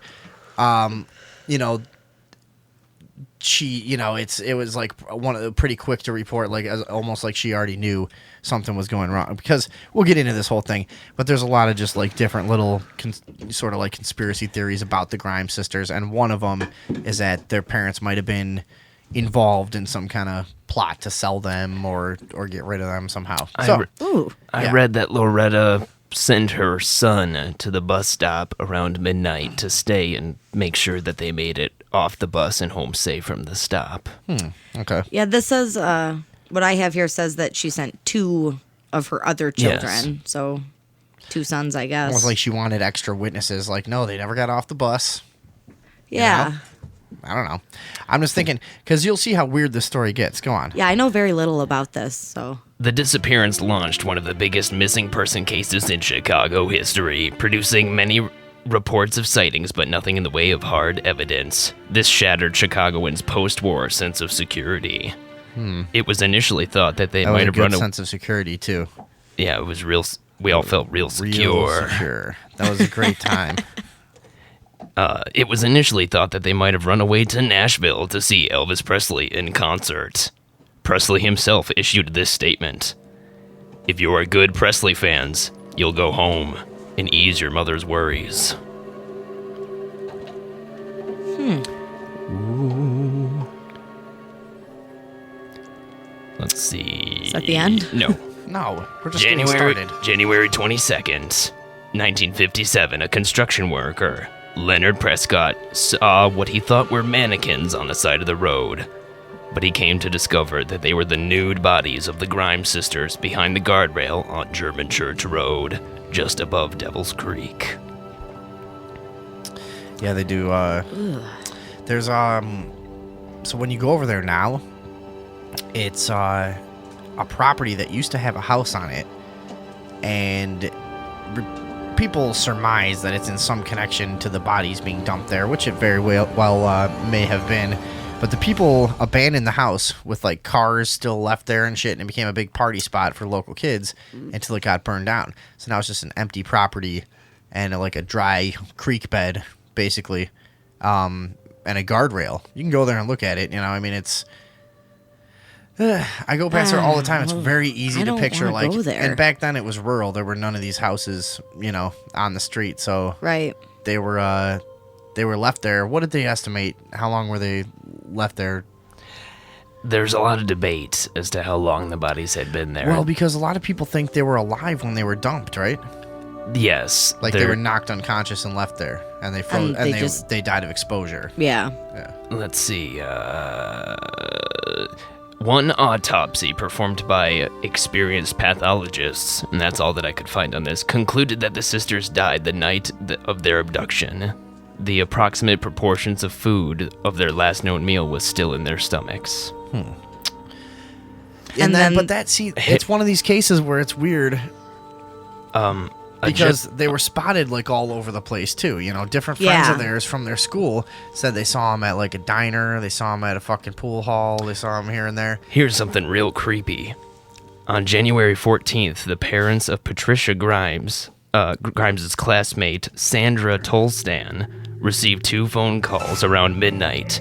During the first call, nobody on the other end spoke.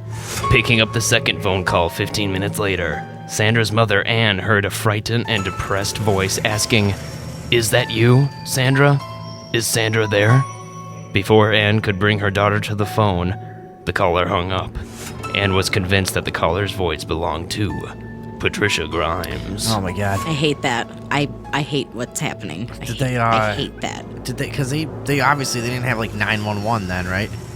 No. So you'd have to fucking call somebody you knew, be like, dude, I'm in trouble. I'm in this house. I don't know what they're gonna do. Yeah. A whole bunch of other sightings seem to support the running away to Nashville to see Elvis story. Now, what about this Terry Bedwell? Now, from my research, I remember a guy named Terry Bedwell. Is that his name? Something like that. He was the main suspect. Benny Bedwell. Oh, Benny. Sorry. Okay, Benny Bedwell. That's pretty close. His real name was Edward Lee Bedwell. He was a 20-year-old illiterate drifter from Tennessee who allegedly bore some resemblance to Elvis Presley. Right.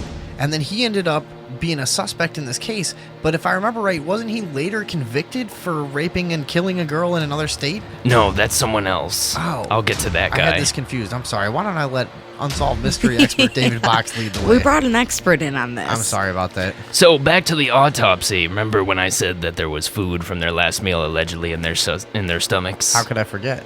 So, Harry Gloss, Turn me on. or Harry Gloss, I don't know how to say this name, but the then chief investigator of the Cook County Coroner's Office disagreed with the time of death. He said that they must have died around January 7th, because it wasn't cold enough outside to produce the snow to hide the bodies until around that time, and also a thin layer of ice existed on the surface of their body, which indicated that their bodies were warm when it came in contact with the cold. Exactly. Sounds like logical deduction to me. Now, sorry, go ahead. No, it's okay. Vicious competition between police agencies, who were all eager to solve the case, contaminated the crime scene, as well as the evidence, and compromised the entire investigation. Dude, if you look at the pictures of the crime scene, there's like 400 fucking like 1940s movie detectives in trench coats and hats and fucking sharp looking shoes and stuff. It's not an exaggeration. No, I swear to God, it looks like hundreds of guys that look like classic detectives walking around on the crime scene. Like, I mean, isn't that what the photos look like? Yes. It is.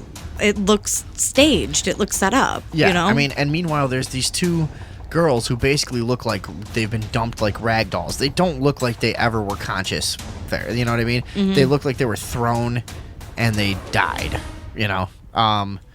Or maybe they were killed right before they were thrown, you know? Who knows? But them being naked is the part that creeped me out. Yeah. And because we'll get into it, but they were connected to some other, you know, possible child killers in the area and stuff. And then there's some other speculation that, you know, like I said about the parents, you know, they may have been sold into some kind of like child sex ring or something, you know, and they were abused and killed, and maybe the parents made some sort of money off of it or whatever. That's kind of a horrible thing to say without a lot to go on, but I'm just telling you They did get the other kids out of the house, though, for a little while to go looking for their sisters, quote unquote. Yeah. A transaction could have taken place. Was that all of the kids in the family? There were 4 total, or were there more kids? I don't know. What do I look like? An expert? No, but I mean, I'm just telling, because I read all the theories, that is kind of one of the theories that a few people are out there saying, you know. So, go on. There were no obviously fatal wounds on either girl's body, and nothing to indicate that they had been drunk, drugged, or poisoned. Both corpses had various bruises and rodent bites, including 3 puncture wounds in Barbara's chest that may have been from an ice pick. It was also later revealed by authorities that at least Barbara had likely had sexual intercourse around the time of her death, but no evidence of forcible molestation was found, except for the various bruises I mentioned earlier. That seems strange. And that's the other thing. There all these like conflicting reports. And what was it? They originally were ruled to have been dead before they were dumped there, right? The cause of death was finally determined to have been due to secondary shock resulting from exposure. Right. Yeah. The initial cause of death was unknown. There Yeah. was there was too much fighting going on between agencies. Right. Okay. So there could have been some kind of cover-up attempt going on. It seems like the waters were made muddy. Right, on purpose. Like, this is one of those weird stories that, like, and I read they interviewed like a couple 100,000 people. That's right. About this case. They intensely interrogated 2,000 people. Oh wait, 2,000. No, you were right, but they intensely interrogated 2,000. But they out of the hundreds they of interviewed whatever, what, 200,000 people or something? something like that. Yeah. Holy fuck! Holy shit! I mean, that's so like an inconceivable. You're number. talking about a giant fucking case here. It's Now, starting to seem like the vicious competition between police agencies to solve the case became a giant collaboration to cover it up.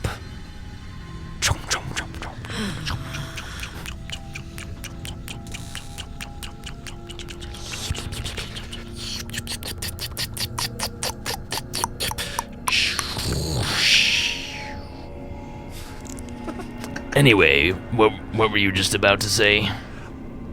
Are we getting a Silas Jane? Yes, Because this is a. You gotta refresh me, but I remember being so excited by this.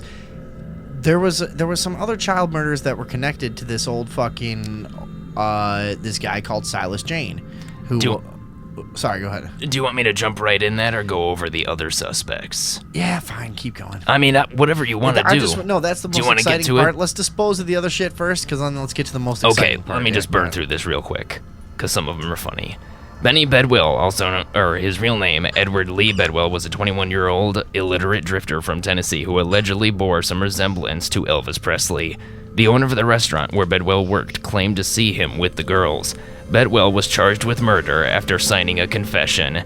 He said he drank with the girls for 7 days and then fed them hot dogs before beating them to death with a friend. Loretta Grimes said it was a lie. Bedwell later recanted his confession. He said the sheriff's men coerced him into the confession. No alcohol was found or hot dogs in the Grimes sisters' bodies, nor any signs of being beaten to death. Bedwell was also clocked in at his place of employment during the time of the sisters' abduction. So that whole thing was pretty much just bogus. Really? Okay. Harry Gloss. Who was the guy that later got convicted of doing the same shit? Max Flage. Okay, let's talk about him. 17-year-old suspect. He voluntarily took a polygraph test and failed. After failing the polygraph test, he confessed to kidnapping the girls. At that time, it was illegal to perform the polygraph test on a minor. Police had to let Flage go. He was never charged with the murders because there was no evidence that he did it other than the confession that he made and the failure of the polygraph test. That sounds like Sounds like evidence to me. Max Flage was sent to prison a few years later for the unrelated murder of a young woman. Right, she was like 13 or 14. Yeah. Yeah. So that's the guy I got confused. That's the guy I thought did it. Because it seems like that guy definitely did it. Yeah. It definitely does. Yeah. But I don't know, man. What else? Walter Kranz, a 53-year-old steam fitter, called the police on January 15th before their bodies were found and said that he dreamt that the bodies of the girls were in Santa Fe Park at 81st Street and Wolf Road. The park was around 1.5 miles from the true location where they were found 1 week later. Krantz told police that psychic powers ran in his family. After multiple intense interrogations by police, he was released. Yeah, it doesn't even seem like it's that far. That's right around the corner. Mm-hmm. Yeah. That's very close. That's it. And that's another insane angle to this. That's why this story has fucking longevity. There's something more to it, doesn't it seem? Apparently, a lot of psychics came forward offering help in finding them. Yeah, that's because psychics are fucking dickheads, though. I mean, the one guy that, hits it right on the nose, that's pretty crazy because they went missing from, Ashland Avenue, right? I mean, and you pull that out of your ass fucking 12 miles away, that's pretty nuts, Mm-hmm. and you're almost that accurate. That's another thing, very strange. Yeah. It doesn't seem like it could be a coincidence. No such thing as a coincidence. So finally we come to Silas Jane, which is a real creepy name. Yeah. Sounds Yeah, he made did up. it. I don't know anything about it, but he did it. No, and he was a creepy guy. He's a creepy guy. So Silas Jane was a stable owner who, as the missing Helen Branch investigation of 1977 was later to reveal, was connected to the Peterson Schuessler murders of 1955 Those kids that were found in the woods, huh? through known pederast Kenneth Hansen. Yuck, who worked at the stable? Kenneth Hansen also owned his own stable in Willow Springs, but worked at many other stables in the God area. damn it. I live in Willow Springs. Every day I find out something creepy about Willow Springs. God damn it. It's really, it's like a fucking creepy town, dude. Yeah. So That guy was probably molesting kids right around the corner from me. Yeah. in 1955. That's what I'm going to fantasize what's going on. Nice. Yeah. October 18th, 1955, the naked bodies of 3 young boys, John Schuessler, 13, his brother Anton Jr., 11, and their friend Robert Peterson, 14 years old, were found in a ditch in the Robinson Woods Forest Preserve on the northwest side of Chicago. When found, they had been missing for 2 days. The boys had traveled from Jefferson Park to downtown Chicago to see a movie at the Loop Theater. Nearly 40 years later, ATF agents investigating the February 17, 1977 disappearance of Branch's candy heiress Helen Branch were told by informants that Kenneth Hansen had boasted of committing the murders and had threatened others that they would end up like the Peterson boy. Yeah, I think there was a jailhouse stooge, right? That he fucking blabbed to about a bunch of this shit. And Yeah. and the guy was like hoping to get some of his sentence off and was like, look, this guy's been fucking murdering all these famous fucking people all over the place. Fuck are we gonna do about this? It emerged that Hansen lured the boys into a stable under the pretext of showing them horses. When the boy Peterson discovered that Hansen The pretext sexually of showing them a horse's cock. yeah, You guys ever seen a horse's cock? Come here, dude. Come on. huge. Isn't it funny if the pretext was completely fucking filthy? Like, I got a fucking horse's cock you kids could all suck.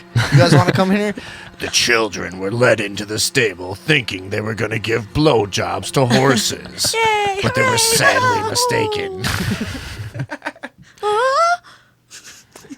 Anyways, That was them finding out the truth. back to old D-bag. When Peterson discovered Hansen sexually abusing the Schuessler brothers, Hansen had attacked all 3 and killed them. Realizing the murders on his property had the potential to ruin him, Silas Jane helped Hansen conceal the crime. Hansen was later convicted of murder in 1995 after being linked to the station wagon used to dump the bodies.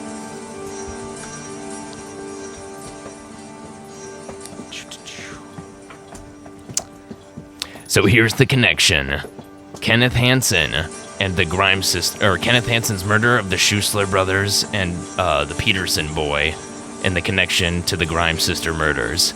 In both cases, the bodies were dumped naked near bodies of water in unincorporated areas and in rural woods.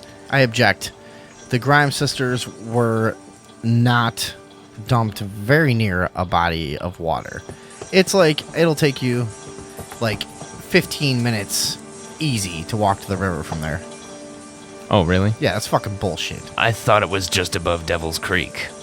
Well, that's not a body of fucking water. That's like only Well, got it's water in water, it when though. it rains. I mean, it's like, it's all right, whatever. Well, This was and it was also winter decades anyway. ago. Yeah, I mean, it's kind of. You It was yourself decades just ago. said that the water levels change a whole bunch. It was decades ago. Go on. So both cases involved young teens traveling I'll at allow it. night. Both sets of bodies were found just a couple miles from stables connected to Kenneth Hansen. Both sets of victims went missing after seeing a movie. The boys died less than 16 months before the girls' bodies were found. It's pretty much seeming like this Hansen guy did it. Yeah.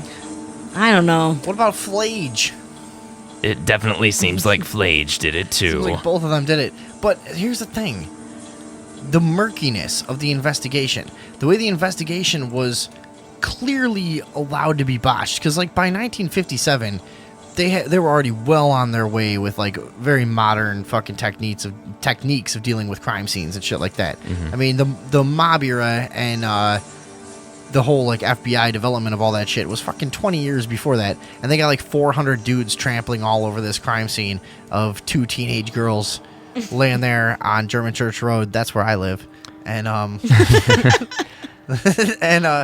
and you know what I mean? And then the coroner, the fucking the weirdness of the way the coroners treated it and stuff, and the way it seems like the sexual abuse was covered up, which is kind of explained away by people who are, you know, well, at the time it was a matter of discretion and the family may not have wanted. It's like, I don't know. This was a pretty high profile case. Yeah. It seems like a deliberate cover up to me. I don't know. A guy named Harry Gloss, who was the head of the coroner's department at the time, he claimed that the marks found on the bodies had not been properly investigated. He further theorized that there was evidence that the sisters had, in fact, been beaten.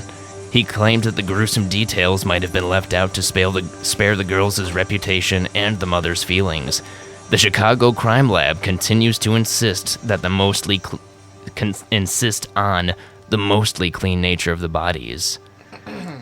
After refusing to retract his statements, Gloss was fired by Coroner Walter E. McCarran. So this guy was silenced for asking too many questions. Shut up.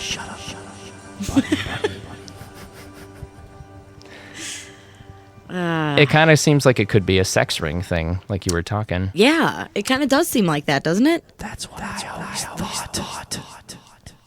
And if you look at this Silas Jane guy, he's tied to a whole bunch of missing young people and because of his fucking creepy ass name. Stable rapings. That guy was like really tied to a lot of shit. Well, I mean, wasn't he pretty much considered to be, you know, local organized crime type of dude? Like, I think he was pretty well mob connected, wasn't he? He was like a bad guy. Yeah. There's a bad guy? thing in his on his Wikipedia was. page. There's a segment called "Other Murders." Yeah, that's when you know. All right, wait, I gotta post that. What's his name? Silas Jane, Jayne. Any like old timer around Chicago who kind of knows about organized crime, I think could tell you about Silas Jane. You know, isn't that the kind of guy he is? Like, yeah, he has a pretty wild reputation. All right, anyone like them following young along boys. at home? What's the deal with young boys? Why is Man, it young boys? I know, and like, is there a way to like get your boner to go away? Like when it, or wait, which way were you going?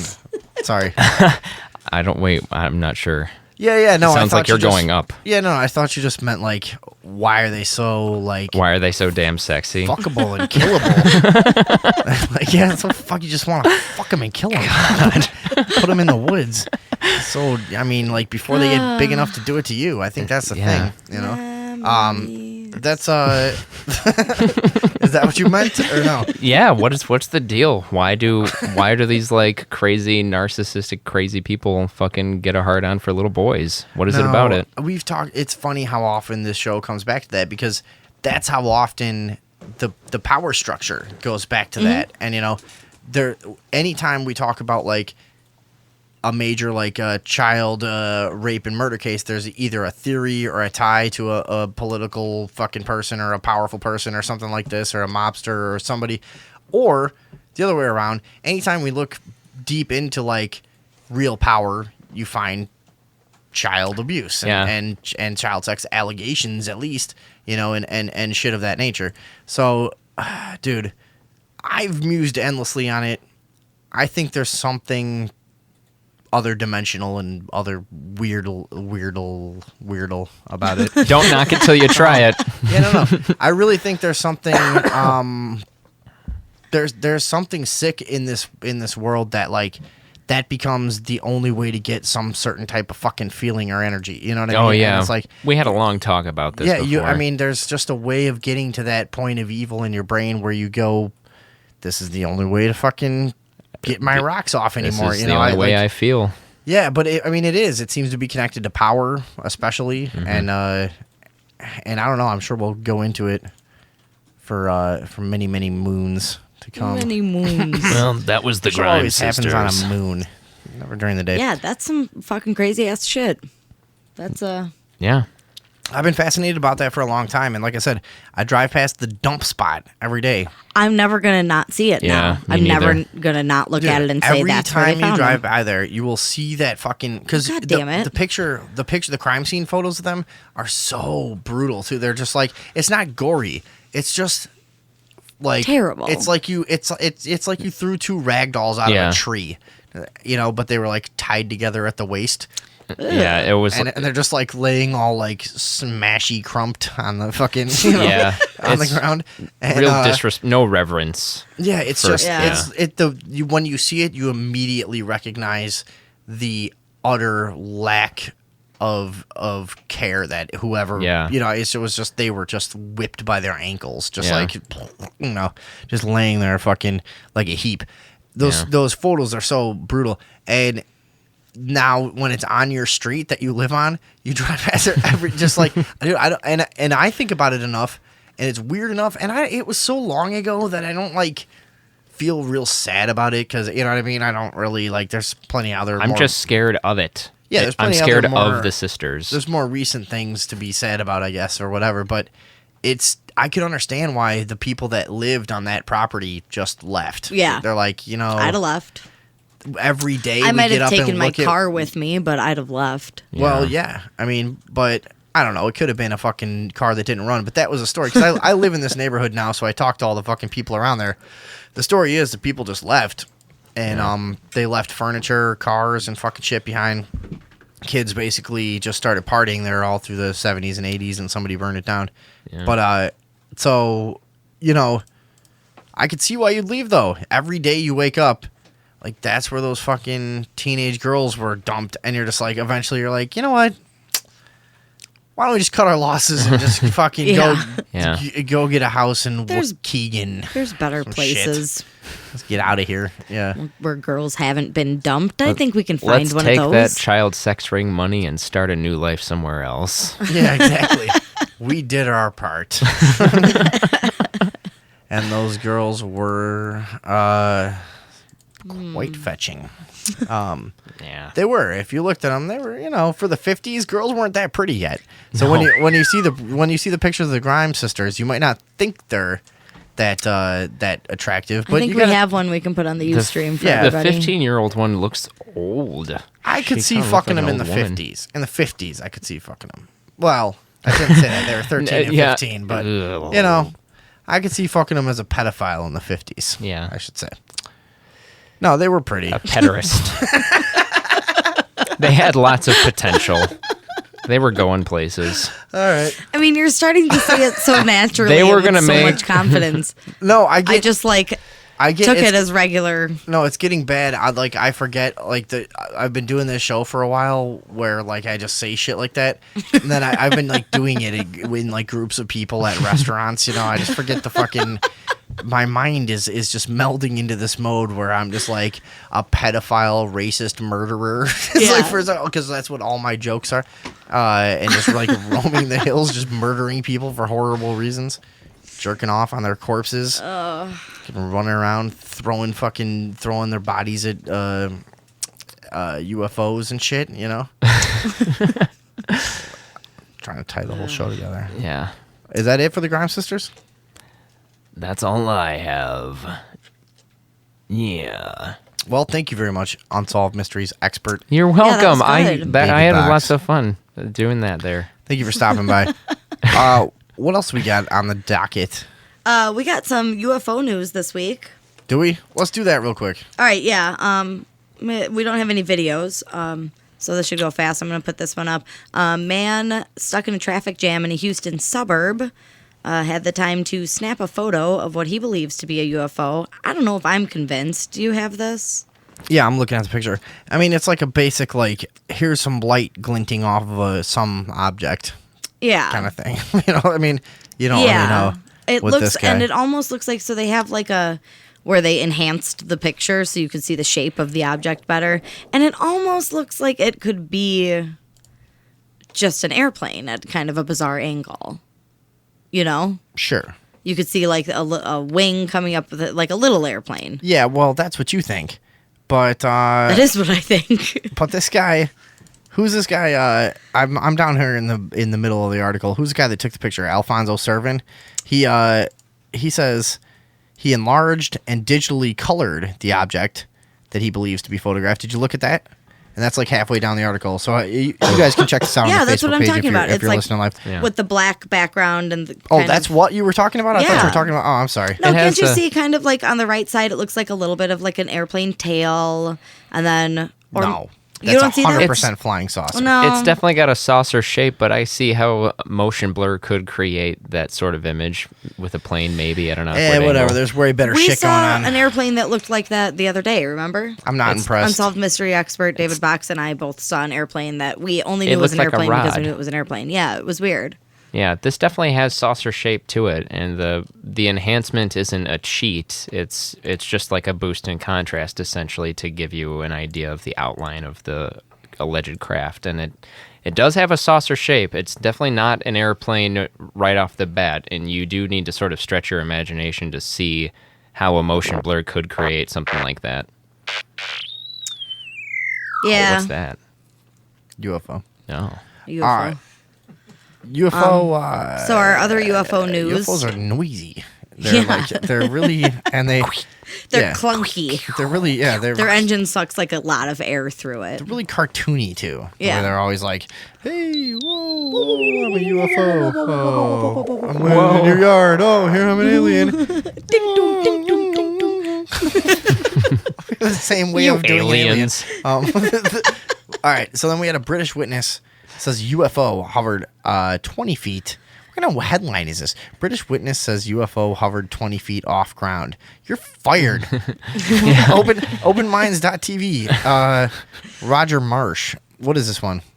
A man in Worcester reported 2 encounters with a UFO on March 8th, beginning at 7 p.m., where the object in the second sighting was about 20 feet off the ground, according to testimony in case, from MUFON. So he reported it to MUFON. He was about to leave for work at 7 p.m. when the object was first seen. Now, here's a picture of it. It's hard to tell how big this is from this picture. Are you looking at this? Yeah, I'm looking at it. It looks inflated. It does look inflated. It looks like an inflated triangular... No. I'll tell you what this is. All right. Weather balloon. They were too close to a stingray throwing contest.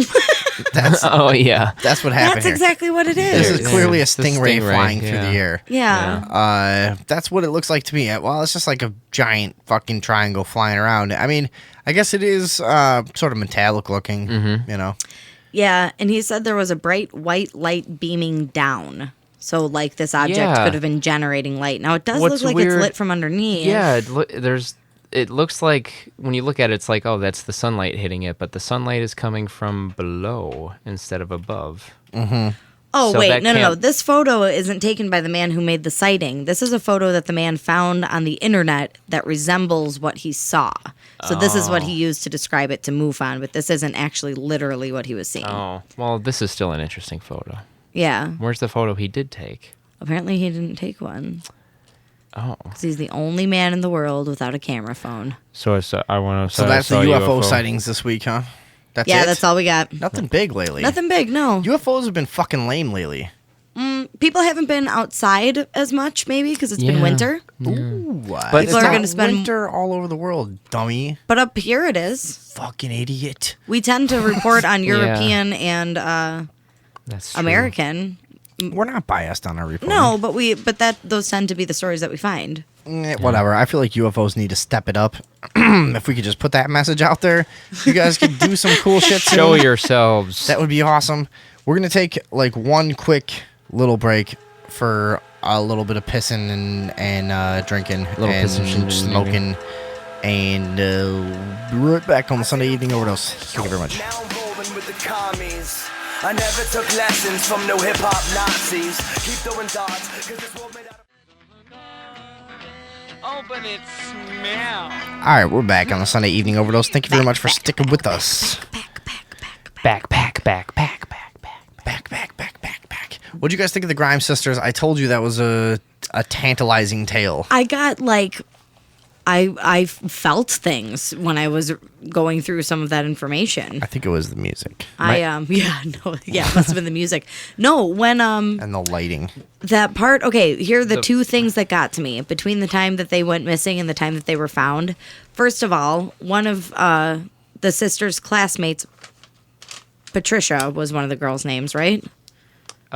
Dorothy was the one who saw them at the theater, but it was Patricia. Patricia's one of the sisters. One of the Grimes sisters. Okay, so yes. one of their classmates saw Patricia with two different girls, neither of which was her sister. Like 2 days after that they had gone missing. That got to me for some reason in a very big way. And the phone call, though. The phone call. Yeah. Come on. I mean, you could make a Creepy. horror movie about that phone call. And that's one of those things that's like, why would that woman lie? And if she felt that way, like, who else would it have been with like a desperate tone at that time of night, the night they went missing? It had to have been. And it Yeah. was January 15th. So they were in some position in a house somewhere. You know what I mean? Yeah. Yeah. Or well, shit. I guess anywhere that could have a phone. And You know? the first. Well, in the 50s, that was, well, they were in a building that had any building. it was hooked up But to the grid, and they weren't in a shack somewhere. They were being held somewhere, Right. For probably, and like I said again, I don't know why, but it just seems so much in this case that it has some weird sexual overtone. Yeah. Doesn't it? Like, Well, young girls found naked is yeah, but also just the fervor over the case and like the weird. oh no. Oh. Is that You what I said think it is? fervor, man. That is the That code. does it every time. That is the code word for ghosts. Around here on the Sunday Evening Overdose. It's time for the ghost segment. We have, okay, so here's another one that got to me a little bit, is our leading ghost story this week, where a disembodied voice called for help from an upside-down car in Utah. This was crazy because the guy, there was like a toddler, right, and a full-grown man in a car. I check think it this was out. a woman. Check this out. Oh, was it a woman? Yeah. Whoever the adult was, check this out, David Box. They were fucking dead for like 14 hours. The woman was dead for 14 hours. Before rescuers heard like a woman screaming and crying from the car. And calling for help. Yeah, basically to come save the baby. Oh, and they were able to fuck. save the baby in time, but determined that like she had been dead like for a long time. And they said, no way, it's a baby crying. This was a fucking this was a grown, and lots of people heard it too. this It was a wasn't just grown- one guy. And she was yelling help, right? Yeah, she was saying, "Help me, help me." Oh my god, that is I've got goosebumps. This is just and this the was- baby also was unconscious too. The baby was alive and is fine now, but it was unconscious when they found it. So even if it wasn't crying, even if that's what they want to say it was, the baby was not. And this was in Utah, and 4 cops, which is pretty rare that cops actually step out, because really, as much as we hate police and as much as we love ghosts, cops are some of the most common people to have paranormal experiences, and emergency responders in general. But the cops in this case, 4 Utah police officers said they heard a voice distinctly call out for help when they found a vehicle submerged upside down in a river. They heard the voice so distinctly, they were responding to it and comforting it and saying, it was saying, "Help me, help me." And one of the officers said, we're trying our best to get in there. That's how clearly they heard somebody asking for help. They were convinced they were dealing with a full-grown conscious They thought they were person. talking to somebody. And that's fucking creepsville. That's creepy. Yeah. What is this? The 25-year-old woman, right? Driving home at about 10:30 p.m. Friday, visiting her parents, where a car went off the road, crashed into the water. A fisherman spotted the vehicle at about 12:30 p.m. Saturday and called police to report the crash. We were down on the car, and a distinct voice says, "Help me, help me." It's one of the cops. It wasn't just something that was just in our hearts, said Officer Oh, sorry. Yeah. in our heads, said Officer Tyler Beddoes. Cops don't have hearts. Common mistake. Who insists the voice did not sound like a child. To me, it was plain as day because I remember hearing a voice. I think it was DeWitt who said, we're trying our best to get in there. So yeah, you're right. They're fucking talking to this. Yikes. Yeah. And then they get in there and they find, oh shit, we were too late. And they find out later, no, this bitch was dead for 14 hours. Dude, Yeah. this kid is going to grow up like Harry Potter. Like, you were the child saved by the disembodied voice. Yeah. Is that what happened to Harry Potter? Can't no, but like he'll grow up with like this weird never saw those. he or she will grow up with this weird mysterious thing linked to them that like will make them be weird and have a whole bunch of books and movies about them. Yeah. That's a crazy fucking story. And Yeah, that's I mean, really crazy. That's awesome. For some reason, it is even, you know, when the cops are willing to be like, yeah, dude, that was fucking creepy. Like, because normally they don't really talk about that weird stuff that happens. You know, you hear stories like through people who are like, yeah, my uncle's a cop, and he said he came on the scene and saw the white, you know, being rise out of somebody who, you know, you always hear like weird stories like that from ambulance people or whoever. Yeah. You know, they all have their paranormal stories, but it's rare they fucking come out and admit it in the media. So that had to be pretty compelling. What's the next thing? Say cheese, ghost girl, photobombs, teens, Snapchat selfie. I don't know what most of that means. Oh, that's Go ahead. creepy. So this girl was trying to take a picture with her kid or her little brother. I don't know. It's a baby. And you can see, you've got the picture in front of you. I'm going to put it on the Facebook right now. Even if that's a ghost in the background, this baby is the creepiest part of this picture. I hate to break it to you. I'll go with that. Yeah. This baby is a clear psychopath. Definitely. If you've seen The Passion of the Christ, there's a scene where Satan has the No, Antichrist I was just baby. thinking this baby needs to be, somebody beat the fuck out of him and nail him to wood and stuff. Is that, no? Well, no, but like they depict the Antichrist in that movie, and it's a creepy looking baby. And that's what it looks like. I'm to kill this baby. Sorry. Kill that baby. Anyway, so you can see in the background there is a like starting from a woman's waist down to her lap, a woman like sitting in a chair with her hands in her lap in a purple dress. And this girl alleges that person was not sitting in the room, and that behind her was actually her front door, I believe she said. But I don't know. I can almost see this girl's front door up her skirt, if you know what I mean. So I don't know. I don't know if I buy it. Sexy ghost photobomb. Well, I don't know. I mean, is this what is there what's where did this come from? Inquisitor.com? Yeah. Yeah, could be bullshit. Could be bullshit, absolutely. And there have been a couple similar reports lately, but who the fuck knows? That sure is placed awfully perfectly and is awfully clear and is very conveniently obstructed. What's behind the baby's head? Awfully that's looks creating like that white. You see that like this white. What is that? Why does the baby have a halo? You can always. Never mind. Sorry. You see what I'm saying? No. Hold on. Let me see. I don't know. It looks like there's like a sheet with sunlight hitting it, or a piece of paper, like something really bright and washed out behind the baby. I'm sorry.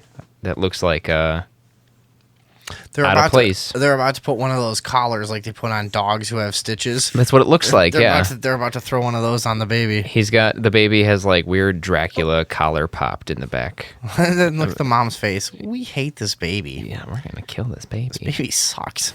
And I hope they put one of those dog collars on this baby and then stood it on like upside down on the floor. With fucking stupid baby legs dangling and flailing around in the air. You know what I'm talking about? Yeah. One of those for people who don't know, it's one of those cones that they put on dogs' It's called necks. an e-collar. Yeah, I hope they put that on the baby and just put it upside down like a fucking turned over satellite dish. Legs just flailing around. Oh, man. That's how much I hate this baby. It's creepy. He is creepy. We are... He just knows there's a sexy ghost behind him. Yeah. Trying He's to like, show us, yeah. give us a little show. We got animals. We got animals. We got some animals this week. We got animals. We got animals. A lion learns to open car doors. We got to check this video out. Yeah, this video is crazy. So holy this girl was criminy. on like one of those safaris where you drive through where all of the lions hang out. And they're like, leave your windows shut, and the lions might walk up to the vehicle, and the lions are all real like familiar with being around people. And this girl had no idea how familiar, because as she's filming, the lion uses his hand to open the car door. Pull it open, press the button, pull the car door open. And you can see on the video that she then shuts and locks the door to keep the lion out. All right, I'm going to pull up this video. Hold on 1 second, y'all. These are some lions. They're just behaving themselves very nicely. Nice little kittens. Hi, kitty. Hello, kitty.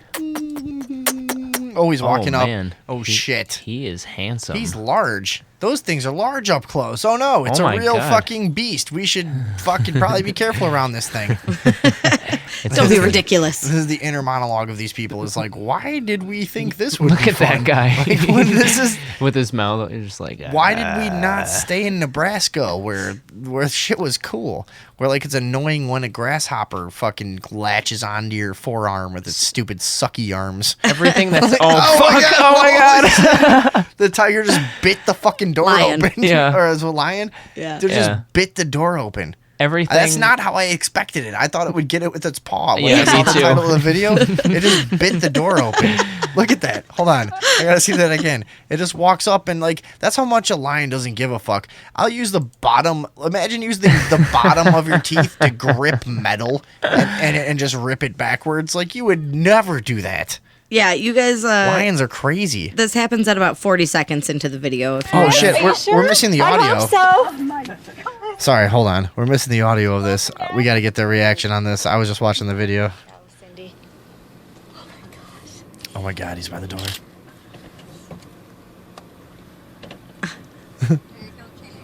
I know. Oh my gosh, I didn't know they could do that. Oh man. Yes. Are you sure? I hope so. Oh, that was funny. Is it Do you locked? think they can pick the lock? I didn't know they could do that. That's the best thing you could have said there. Oh, that poor lion's Because just like, hey. I would have just been like, I would have just been an idiot, just like, what?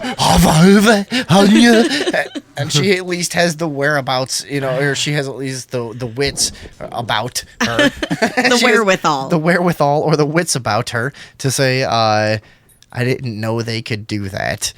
That's like a I'll shrug this off. that's like a Fry from Futurama, like dumb line. It's like, I didn't know they could do that.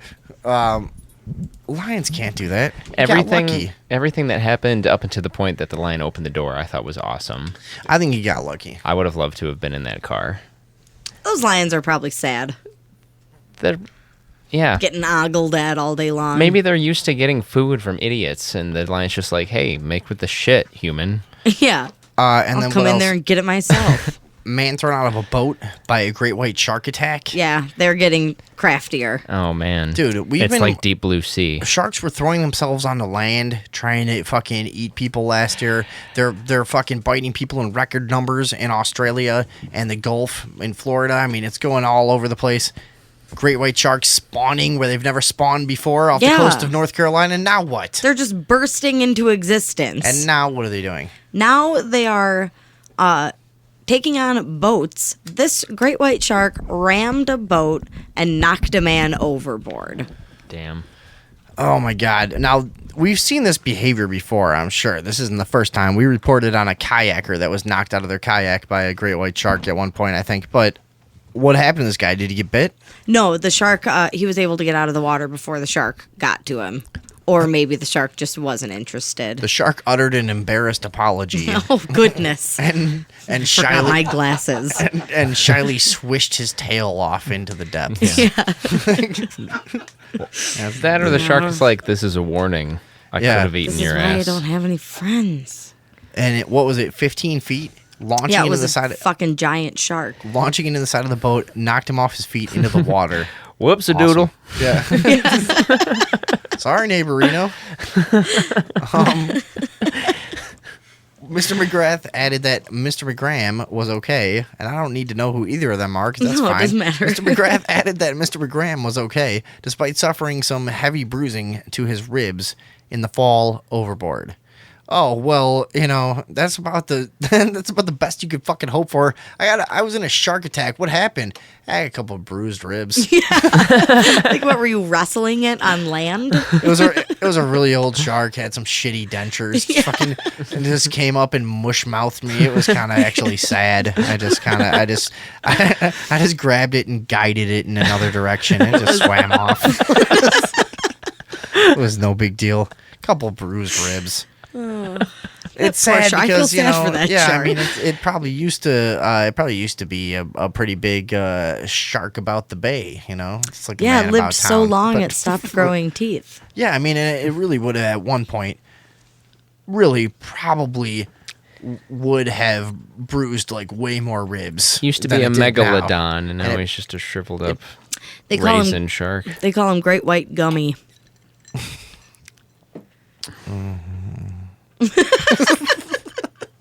All right, what else you All got? right, nope, that's all our animals this All right. week. So they're evolving. I think the whole lesson here is that they're gonna get us. Yeah, remember the octopus? They're Yeah, and the sharks. fuck. Why are sea creatures coming on land? Because we're Fuck having that. so much fun up here.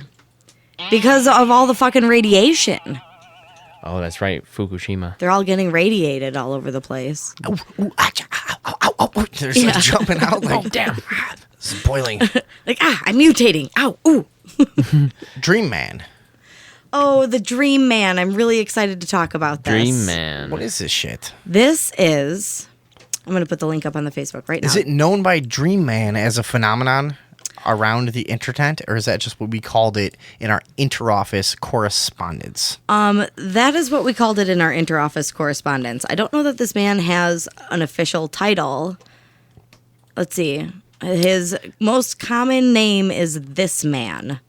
So In January 2006 in New York, the patient of a well-known psychiatrist draws the face of a man that has been repeatedly appearing in her dreams. In more than one occasion, the man has given her advice on her private life. The woman swears she has never met the man in her life. The portrait lies forgotten on the psychiatrist's desk for a few days until one day another patient recognizes the face and says that the man has often visited him in his dreams. He also claims he has never seen that man in his waking life. I don't like looking at this face. I don't like looking at it either. No, and you know what?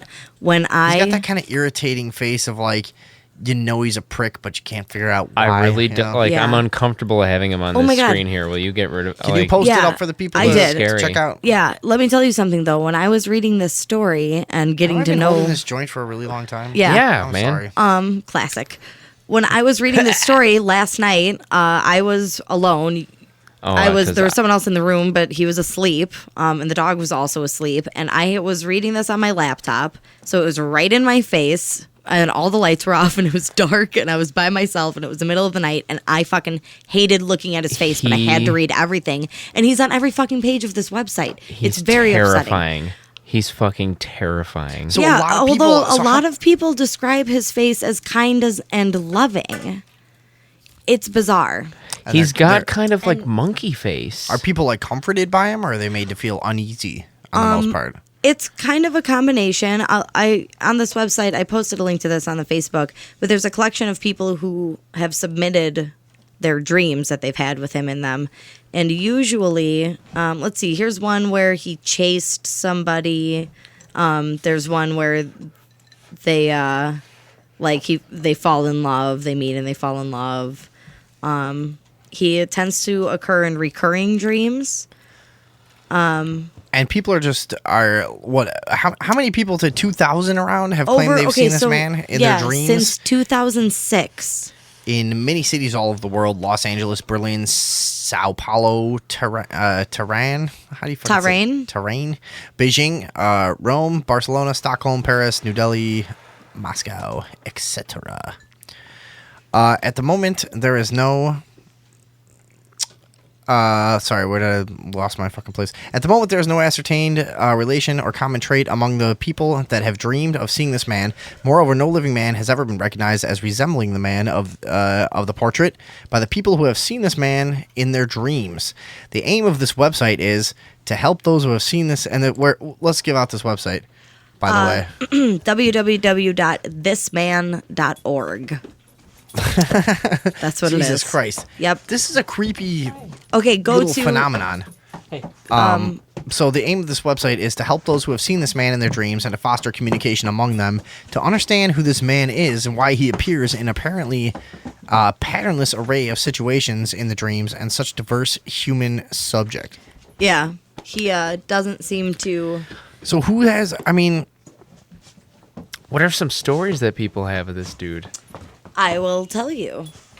First of all, I want to let our listeners know, if you follow the link I put on the Facebook, go to portraits. There's a couple different versions, all pretty much of the same face. But I want to know if anybody we know has ever seen this man, because I'll bet a lot of people have dreamt him and not realized it.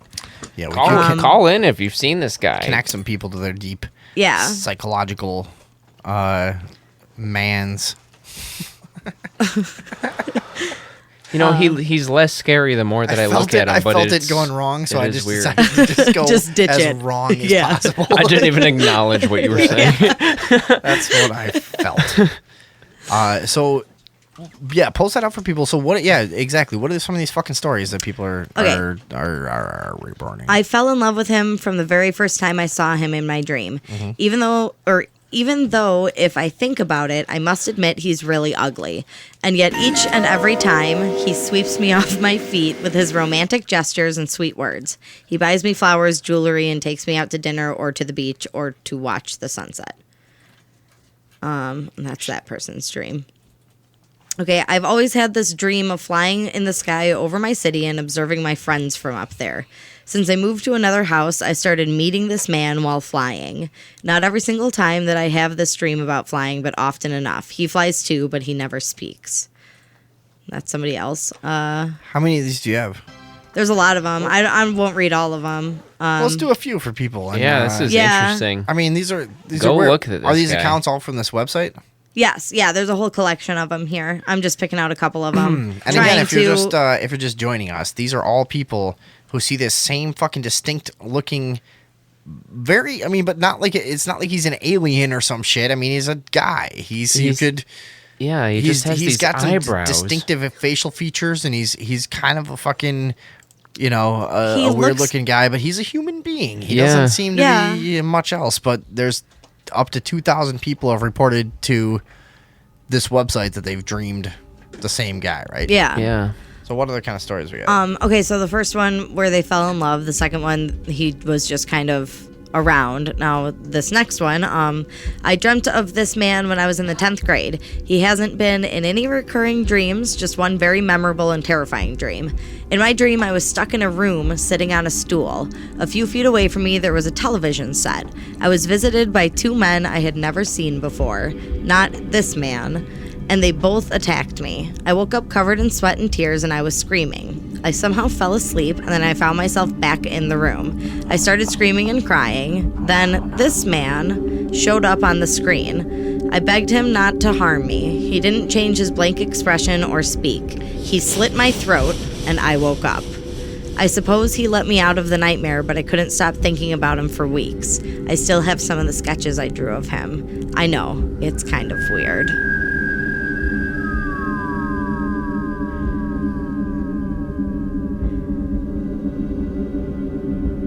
Yeah. That was one of the more scary ones. But some of these are kind of neutral. He doesn't seem to say a lot. I don't know. I was trying to give you some space to kind of just tell a couple more stories there, but you're really... I know. Well, there's I'm not like a interested. ton of them, and I haven't read through all of them, so I don't want to give it all away. You know what I'm saying? All right. I dreamt this man was in my mirror, watching me, saying nothing, and he was wearing glasses. He never moved the entire time I saw him. He was like a statue, so still. I saw this man in my dream dressed as Santa Claus. When he showed up, I felt so happy, just like when I was a little girl. Then he smiled at me, and his head became a balloon floating in the air above me. But no matter how hard I tried to catch it, I just couldn't reach it.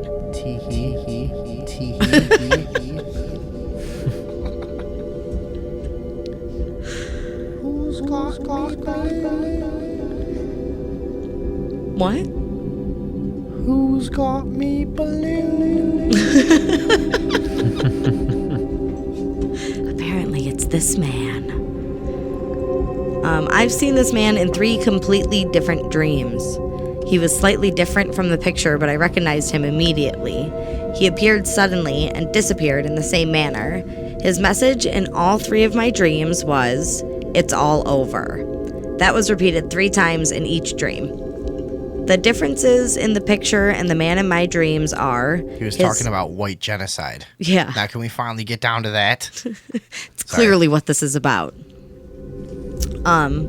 The only difference was his hair was a little longer and his eyebrows were a little less bushy. But other than that, he was identical. I had no fear of him, but many questions. And somebody else said that, let's see, I dreamt this man.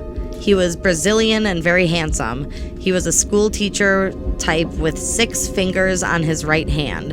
He said if the U.S. had a nuclear disaster, go north. So that's a bunch of dreams that predicted disaster. Crazy. What if there's just like a super zen Brazilian dude who can meditate himself into people's dreams? He's just fucking around. He's just doing fucking around with people. peyote in a yoga studio. Yeah. Just coming at you. Coming at your dreams. I'm going to keep an eye out for this guy in my dreams. Yeah, okay, so now Holy there are a couple shit. of different theories, and this is the first thing I thought of. So people just see this picture and then they dream that because they saw it and they're influenced in their thinking. Yeah. And imagining that they're going to dream that person, and then that influences their subconscious into creating that situation. Especially people who may have experience controlling their dreams, like myself. I was positive when I fell asleep last night that I was going to have a dream about this guy.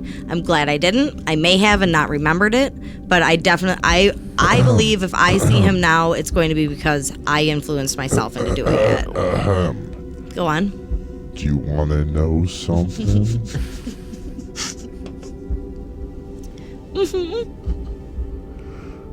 One time, I was meditating, and I started to get real deep into it, and I imagined myself just doing some chores around my house very peacefully, when lo and behold, President Barack Obama dared show his face in my kitchen.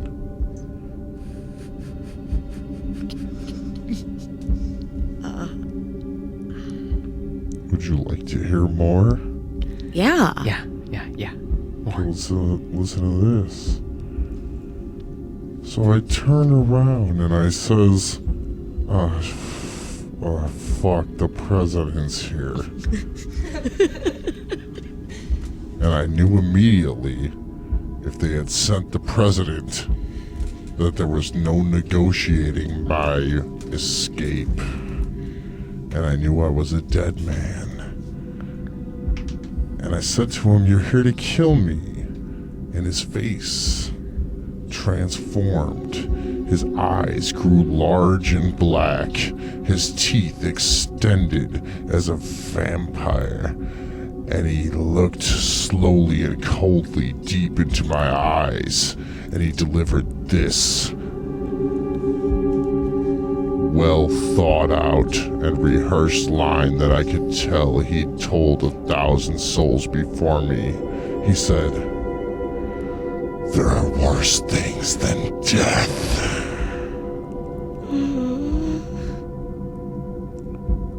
Like what?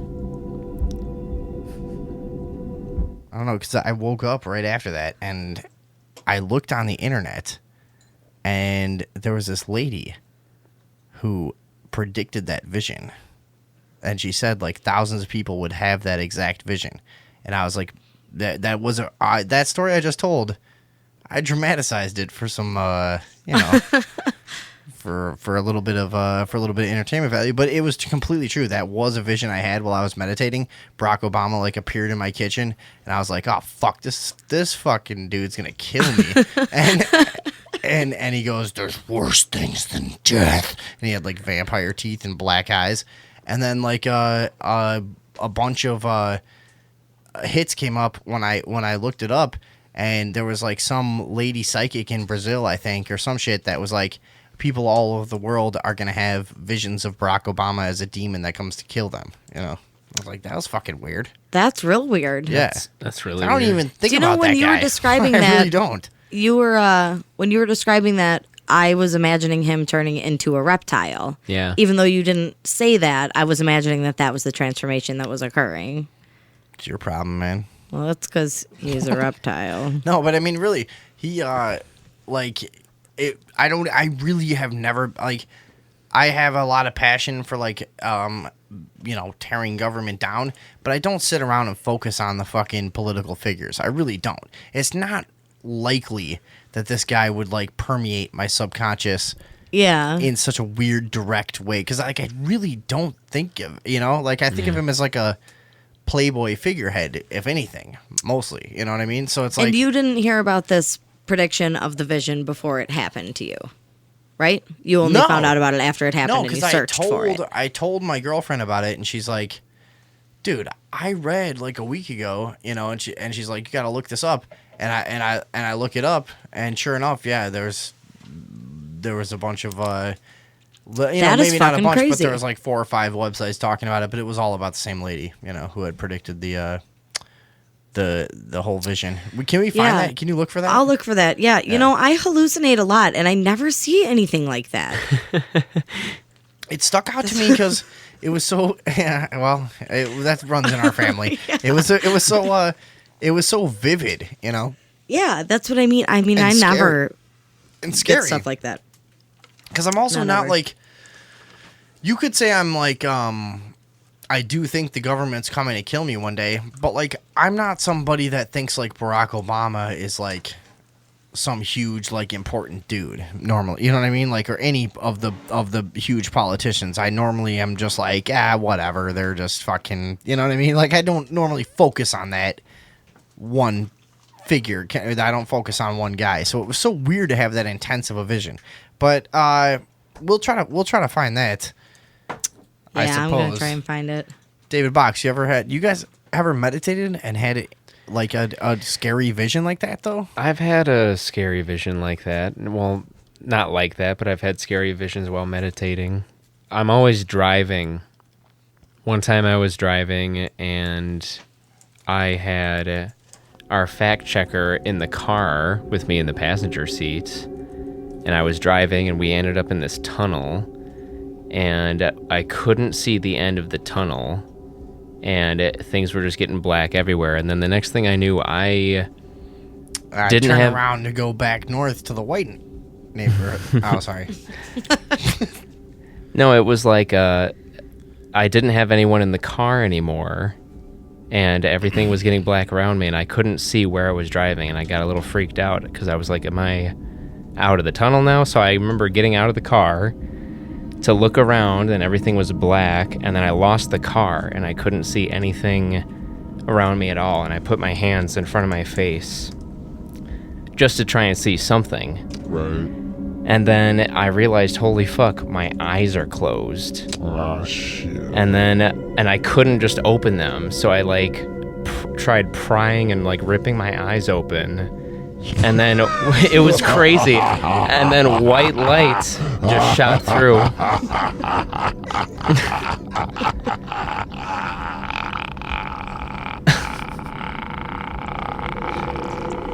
And then, a pure white light just like shot through my eyes. And then I woke up.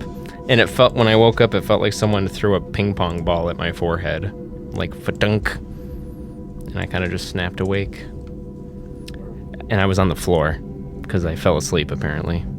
The floor of the car?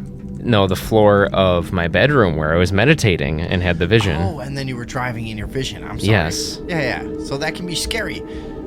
Now, when you get good at, like, meditating, when you get to where, like, because I'm not in a period of that right now. Right now, I'm in such a chaotic period that I, like, can't even fucking do it. Yeah. But when you're in a good period where you can just meditate and you can sit down and get to that awesome place where you can direct your fucking visualizations, it can get a little scary. Yeah. If you're, it's almost like psychedelics if they go the wrong way. You access this part of your brain that you don't fucking really want to know about sometimes, like it's real weird. Yeah. And like you go, yeah. I mean, I have had some scary fucking, just almost the equivalent of, I guess, like a nightmare, to a dream.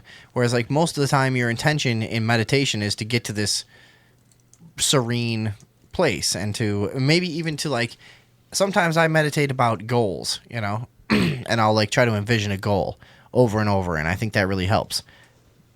But like if it, you know, like I said about the Barack Obama fucking weird vision, like it's so real when you're in there, because when you get to that place and you're in that mode of really being good at that shit, you really do. Then it's like a nightmare times 1,000. It's like, holy shit, like that was real to me, and I'm conscious more than I would be if I was dreaming. You know what I mean? Like, and it's like seeing a video game of your life in your brain. Yeah.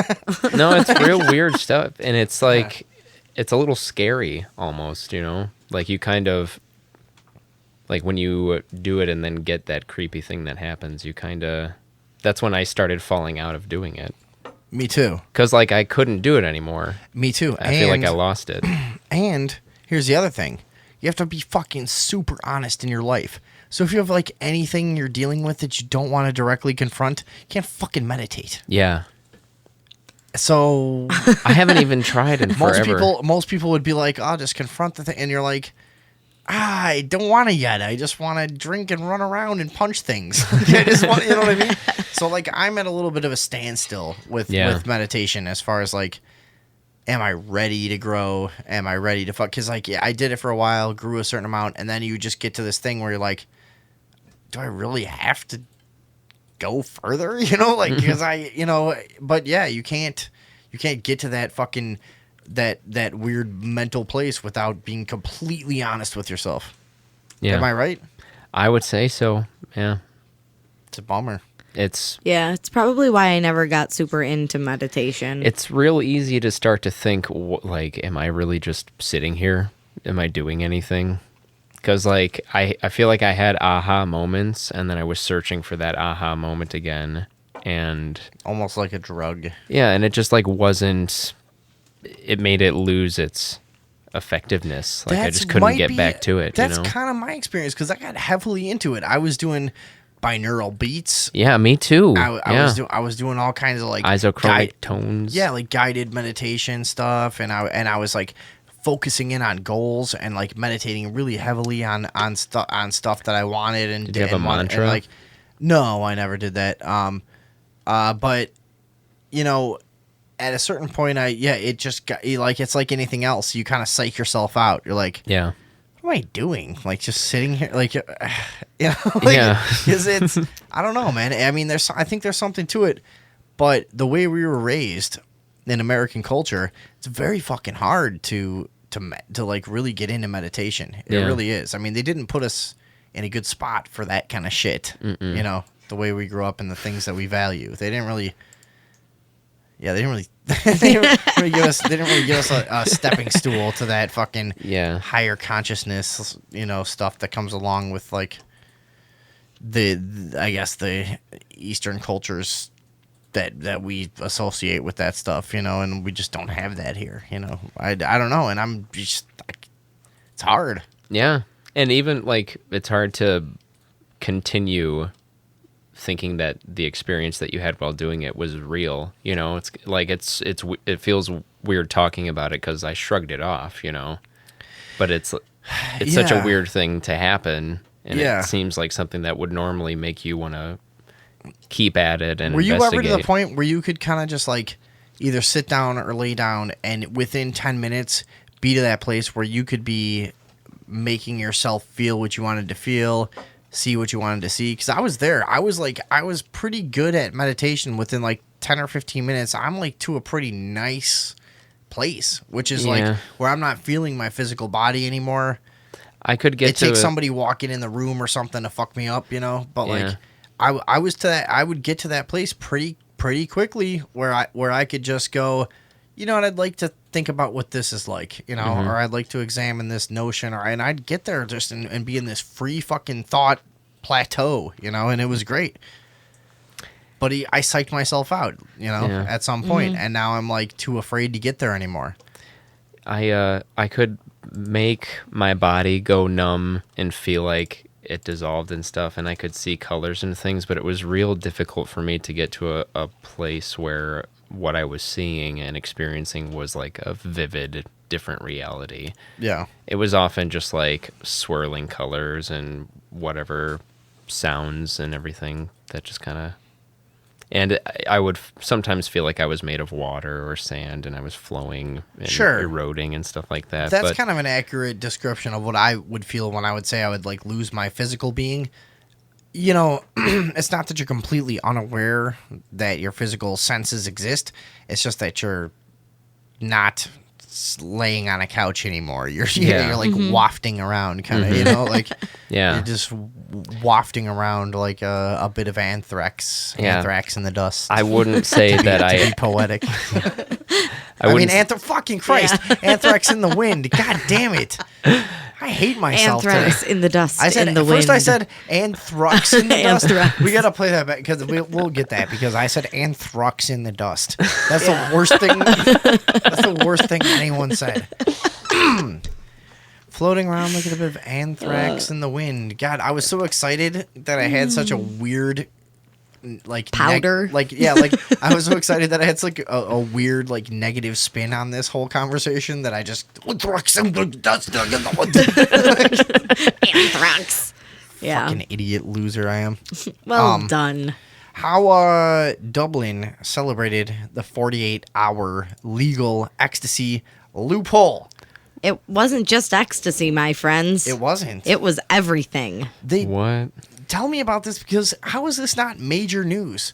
I guess because it's fucking crazy and nobody should have those drugs to be legal all that time. Andrea! Andrea! It's only 48 hours. Imagine how many people would binge and die. Do you really think that? Don't you? No. No? All drugs should be legal. Yes. Yeah, no, totally. They should be legal forever, though. Yes. Yeah. Not so that people can cram as much in as they can in 48 hours. Oh, really? If you're such a fucking cunt that you never... not you. Did you see the look on her face? I was like... I was shocked. If you're such a fucking cunt that you've never done drugs before, that like you like the government's like 48 hours of and you're gonna go binge yourself to death, then you fucking deserve to die because you're a subservient piece of shit. And the biggest if you want to difference... do drugs, go out and do fucking drugs. Go out and make fucking bad friends like the rest of us. Shady connections and things that ruin your life. That's what you do. Yeah. Yeah. I guess the biggest difference is that there were public parties and get-togethers and events thrown by bars that encouraged people to come and do a bunch of fucking crazy drugs and drink and mix things and party with each other and do it for 48 hours straight. Well, fuck, do you know how much money some people made? Oh, man, all of it. They made all the money. And hey, if I were a drug dealer, I would probably capitalize on that myself, like, really quick. I mean, like, you'd like, if you heard about this coming up, you'd be like, holy fuck, dude. Like, you'd go to everyone you knew, like, dude, I need everything I can get. Like, just give me everything. Shit's about to go fucking, you're gonna make, like, I mean, if you're a serious drug dealer, you're gonna make a couple $100,000, some guys, probably in one day, you know what I mean? Like, and you're talking about guys that don't normally make that money, you know what I mean? Whatever, I'm just fantasizing. Yeah. But, like, so what is the deal with this law? How did this happen? A court of appeal declared Ireland's 1977 Misuse of Drugs Act void after noting that new additions to the 1997 Act were being made without consulting the I don't know, some fucking Irish word, but it's the Irish National Parliament. We don't try anymore. No, I can't. Oriach. Did you see this word? I don't know. This slip up has resulted in the temporary legalization of ecstasy, ketamine, mushrooms, crystal meth, and a weird Class B drug that some people call Jeff. That's a true thing. That's a true thing. Yeah. Oh, have you met Jeff? So then they rushed a new law into being, but that took 48 hours to go through. So the for that lamest 48 drug I've ever hours, heard of. Jeff. Yeah, boring. Jeff. He'll scratch your back if you know what I mean. You don't want to. You don't want to do Jeff. Your heartbeat might like increase 1 beat per minute, and your pupils will become slightly dilated, and users will report no perceptible effect. Yeah. You've met Jeff then? Jeff is like the lamest drug ever. Jeff is like $3 an ounce. Jeff fucking sucks. Jeff, nobody does Jeff. No. Jeff is like what you sell when some fucking your little in this case like Andrea used to be here. Your little sister and her friends want some drugs. You sell them some Jeff. Yeah. What is it? Fucking Jeff. Get the fuck out of here. I don't know. It's bullshit. It's pocket lint. It's Play-Doh. Yeah. Pocket lint fucking bacon bits. just ground up. Fucking snort that shit. Stupid. All right. So yeah, so everybody Oh, had. I know. He gave me Jeff. Was that Irish? No. That was an Australian who went No, to yeah. Ireland. It was an for this 48 an hours. Australian pretending to be Irish. Yeah. No. Oh yeah, and that was spot on. Well, Have you met Jeff? No. So anyway, so everyone got super fucked up and did a bunch of No. drugs. Aye. No. Yeah. No. There you go. No, Worst. You should not try to do I that. got a lung full. All right, well, like me. What are these? Did a lot of people die? Apparently not. All right, well, and everything's fine. So no harm, no foul. So that's what happens when drugs are legal for 48 hours in Australia, I guess, huh? Nobody died. Nice. Way to go, Australia. Andrew, we're on a television show here. Are we Will on you stop? TV? Yes. Will you stop passing joints around? That's not your priority. Priority. I take it back. What's So- next? We have the next step in our doom, which is shape-shifting robots, obviously. Oh, man. Yeah, shit's going down. Thank you to sciencealert.com. Can you guys introduce this story real quick? Yes. I'm going to talk to this guy over here.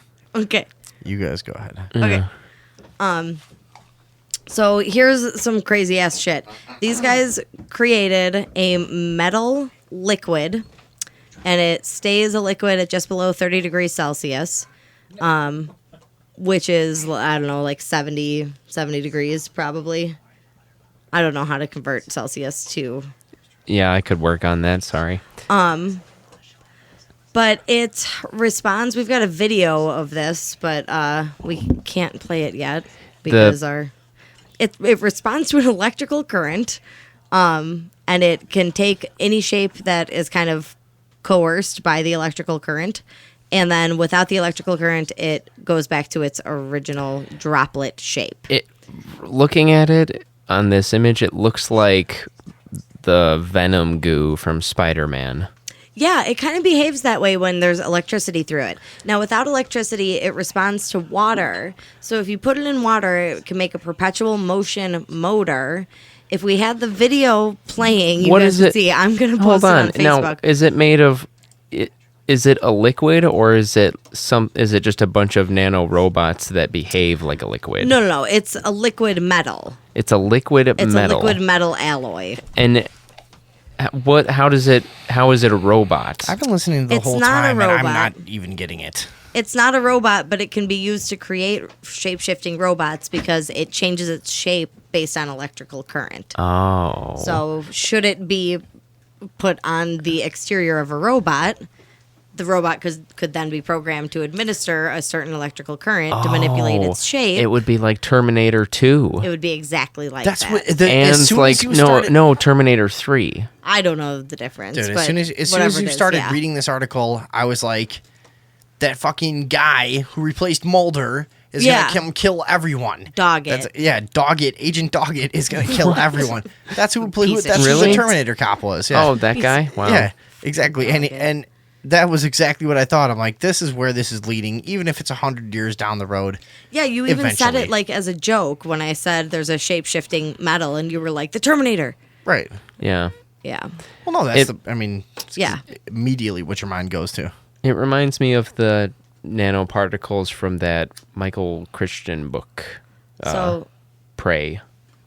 Did you read that one? Everything reminds you of the nanoparticles from that Michael Christian book. I think it's Michael Crichton. Is it Crichton? Yeah. No, it's Christian. Okay. Crichton? Crichton. It's Michael Crichton. Crichton. God damn Crichton? it. Is it Crichton? Yes, it's Michael Crichton. Here, Michael Crichton. Watch the video of this stuff. Crichton. Okay. Let me pull that up. Go on and fill 10 seconds while I do that. I will do absolutely that. So this is still in development, but it could be the first self-fulfilled liquid metal motor, and could eliminate any fuel source but water for your. And a little bit of aluminum gets it going. That's the. Oh, wow. That's Really, the thing that does it. It loves that aluminum. Yeah. So we don't even need the audio for it, actually, but this goes through everything that it does, and it has it's the first self-fulfilled liquid metal motor. It's showing this droplet God damn, of this this thing's metal just driving itself around. just driving itself around, just Holy driving shit. itself through a ring. If anybody yeah. in the studio wants to check this out, you guys can come around to either come of over our and check this computers out, and see yeah. what's going on. Okay, so when fed with a flake of aluminum, it reacts with the water. The aluminum merges with the droplet of this liquid metal, and it makes bubbles, which propels it forward in the water. Wow. Interesting. Simultaneously, it rotates, which creates a flow field that pushes it forward. So it shows it being like pushed around through a maze, and then they found out that it can and will change its shape to accommodate the shape of its path, so it can squeeze through things. Remember Alex Mack? This is creepy shit, dude. This is Alex Mack. We're getting to Alex Mack level. Okay, so they say it can deliver materials inside blood vessels, which would be kind of good because it would be teeny tiny. Now, if you hold it in place, it becomes a pump and will pump things around a track or a vessel. You just said, you know what? I'm part of the problem. You know why? Because I automatically go Terminator Cop instead of realizing, like, I can be part of the evolution of this technology if I so choose as a consumer, and I could help it go towards that way that it, like, helps sick people instead of becoming the Terminator Cop. Yeah. But I'm part of the problem because I automatically go, Terminator Cop! Yeah. It's coming! So now they're showing it change shapes across the wall and then turn back into droplets when the electrical current is That's it. removed. So it doesn't become rigid or anything like that, but it's a definite step in creating that type of thing. It just needs a little bit of alter its density or its viscosity. It needs or a bunch of money. it needs It needs so much money. Yeah. Just put a bunch of money on it. So the Terminator, we'll see that probably within our lifetimes. That's pretty fucking sweet. Yeah. Yeah. You really had to imagine that, like, the movies we were seeing as tiny kids, you had to imagine we would live that life at some point. I mean, they're pretty fucking good at that shit. Well, yeah. I mean, besides Demolition Man. Demolition Man was way the fuck off. But besides that, a lot of those movies are pretty fucking good at that. Can I ask you guys a question, though? Just to shift gears a little bit. Okay. And this is something we want to get to. Yeah. Is Michelle Obama a man? Yes. Yes. I saw her penis. Yes. Oh, we have an in-studio guest who claims to have seen her. Oh, okay. Sorry. Sorry, I guess it would have been his. This is from Intellihub.com. Michelle Obama, really a Michael? Now, like I was saying this earlier, this has been like the rumor for years about Michelle Obama. Like, and the rumors about Barack Obama was that he was frequenting the gay clubs as a young man in politics and everything. So, whatever. She looks pretty fucking masculine in these pictures, I guess. But what's the deal with this? He called her Michael? Yeah. Apparently there's a video of him calling her Michael. And as far as I'm concerned, that's all the proof anybody needs. I mean, that is pretty fucking weird. Yeah. He is only one of the most powerful people in the world. And he She's got can't some. pronounce his wife's name. She's got broad shoulders, and where are her boobs? Right, okay, well, they're- this is not a flattering picture of her that you're looking at. First of She all, looks like a that's not- bodybuilder. She does. She is kind of broad. Those arms do look Hold like on, man scroll arms. back up. Hold on. They do. Look at that throat. Is there an Adam's apple on it? Down. Oh. I don't know, but there's surgery that can have that taken care of if that's what it is. Is it really? Yeah. You can have your Adam's apple shaved. So, I never really gave a shit about that, but this keeps coming up again and again. I'm like, Okay, now what would you say if I said, but she has 2 children? Yeah. Well, Here's what I'd say. Okay. There's no evidence that she gave birth to those children. Really? What's going No on with evidence. that? What's going on with that? There are no public records of the birth. They have some shady ass story about how a family friend of theirs delivered the babies at the hospital, but for some reason didn't have any record of it because it was a friend of it was I don't know exactly how to explain it because it doesn't make any fucking sense, but that's their story. This is the official out there story? Yeah. This is not just some bullshit. You No. actually looked into this? Yes. Okay. So there's no public record of their birth. And also there are photos. Now, they are notoriously very private when it comes to their children, and they don't usually release a lot of stuff regarding them because they claim to want to give them just as normal of a life as possible. No, it's because everybody thinks they're secret Muslims. They don't want everyone to find out they're actually secret Jews. Right. Yeah. That's why they keep all that shit under wraps. So there are pictures of Barack and Michelle dating. There are pictures leading up to the wedding and including the wedding. And then there are no pictures available until after the girls are old. I mean, not babies anymore, children. So...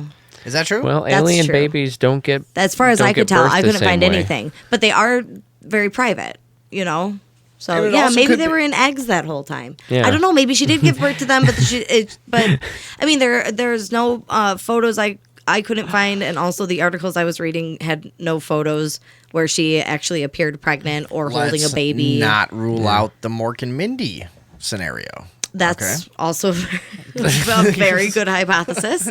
No, but really. So now if she's really a man, it would make sense that there are no photos of her pregnant and why they would have to fake having children instead of just having children. Mm-hmm. And you looked into this, huh? Yeah.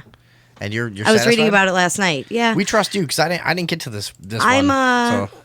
this is I don't know if I'm convinced. I don't know. Is there a public record of my birth? I'm also not affluent. I don't come from anywhere with money. I don't have but neither medical did insurance. Barack Obama. Come I don't on. He's just like you. Hey. I don't know. Yeah. I don't know. Does it sounds? No. I mean, I don't know that I could understand that she didn't give birth to the children. I could understand that was a real thing that they did covertly.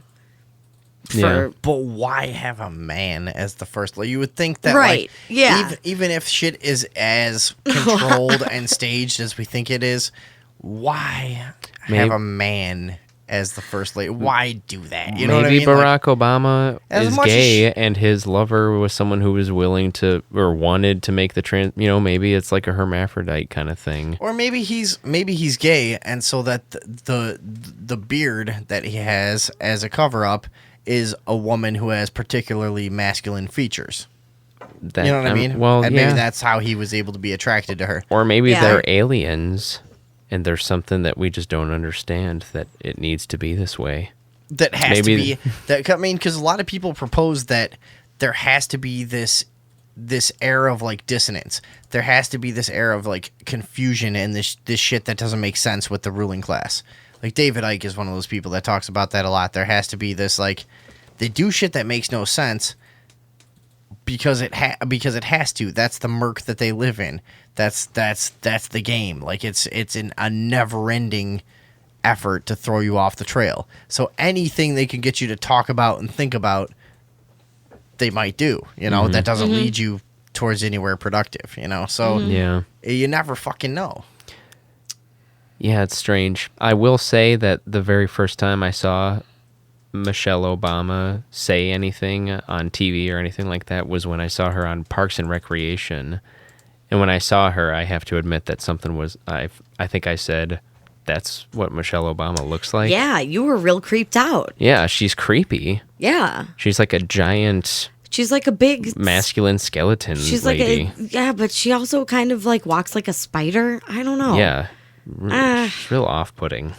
Also, this photo. You could that they picture have of her like taking off her dress and fucking Barack Obama with a giant like With, bionic spider dick, like, Yeah, like- and like a bunch of legs come out of her, and like this And huge mandibles come out of her mouth. Mandibles come out of her mouth, and like a huge 18-inch metallic spider dick comes out, and like and just comes like black tar all over Barack Obama's back. Yeah, that's awesome. That's what I could picture her doing. Yeah, she's dude. She's that kind of lady. I mean, no, you no. Yeah. Well, not before right now, but now that you've said Dude, it only picture her- it's the only thing that makes Like sense. honestly, picture like the energy she has, and then like you get her alone, and she's just like,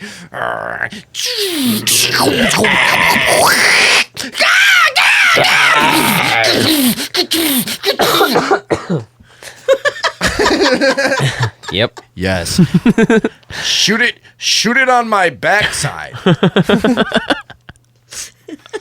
My Barack Obama impression is like a black guy's white guy impression. It's like, this country has to shoot it on my backside. Thank you very much, Spider Wife. That's my Barack Obama impression. Spider wife. He's fucking slamming it up his presidential booty hole. Coming black tar all on his fucking hair. He's got to go get that out. That's horrible. You're like washing black demon cum out of your hair, especially if you got black guy hair. It's already fucking a mess you're in never there. gonna get it out of there. Yeah. Are you kidding me? Yeah, I mean, That's holy part shit. of you. That's just what you are now. And you got demon cum. Ugh, yuck. Oh man. You better pick yourself up some Pert Plus. Let's go into an advertisement. The whole thing was a setup. Pert Plus has been out of business for 22 years. All right, well. So yeah, jury's out on Michelle Obama, I guess. Is Vladimir Putin missing, though? That's the real. That's the rumor. That's the real thing. What's his deal? He's What? And now we have a fact checker here who supposedly, see, what happens all week is I go out like binging and talking to my insider friends in the CIA and stuff, and I get like the real scoops on things. And I toss it back to my sister who goes on Google and fact checks everything. Journalism. We supposedly think this is some kind of there might be something to this, right? Vladimir Putin might be missing, huh? Maybe missing. Kind of a Castro-ish kind of deal, right? It might be they don't want to show weakness or whatever, and Oh. Yeah. And perhaps he didn't have a successor lined up that they could agree on, or, but he hasn't been seen in public since the 5th of March, which is now 10 days ago. And nobody knows why. And let's see. The Kremlin has released photos and news footage of Putin in recent days, but that has not been enough to quell the rumors, and some suspect the photos could be from an older event. So they're like deliberately trying to be like, no, he's right there, but they're not like, here he is holding today's newspaper, All right. Vladimir, everyone thinks you're dead, so do you mind stopping your busy schedule and holding up this newspaper? We gotta put this fire out now. that is the thing. I mean, right now, it's like it's kind of strange as far as like social networking has progressed. It's kind of strange if you haven't seen like, I got the hiccups going. It's kind of strange if you haven't seen casual acquaintances in 7 or 8 days. you know? Yeah. And, like, the president of the country, you're like, you know, why don't you, Instagram something, buddy? Yeah. What's going on?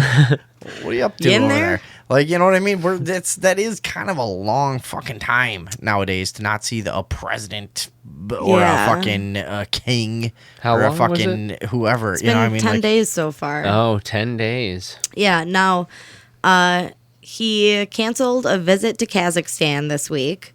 A government official said that it looks like he has fallen ill. Our Ustream user and intern Jason has just told us that there are now, as of 10 hours ago, there are rumors that he has the flu, but 10 days before they say, oh, he's got the flu? That seems... They need to know oh, shit. right away. Yeah, that's what I'm thinking. I mean, but Shit's contagious. is it anything new? Like, they're just constantly doing weird shit. You know, the U.S. and Russia, between the two of them, come on.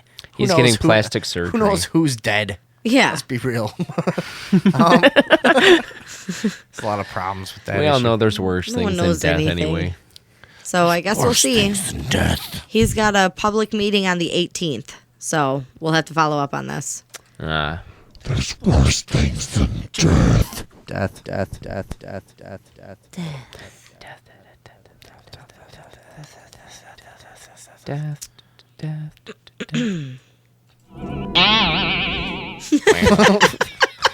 All right, well.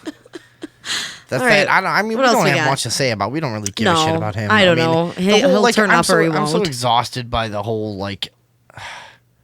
Oh yeah, the U.S. is overdoing things in Crimea and fucking stimulating fucking unrest and blah blah blah, and then we're gonna do a shit and ugh. Yeah, I know.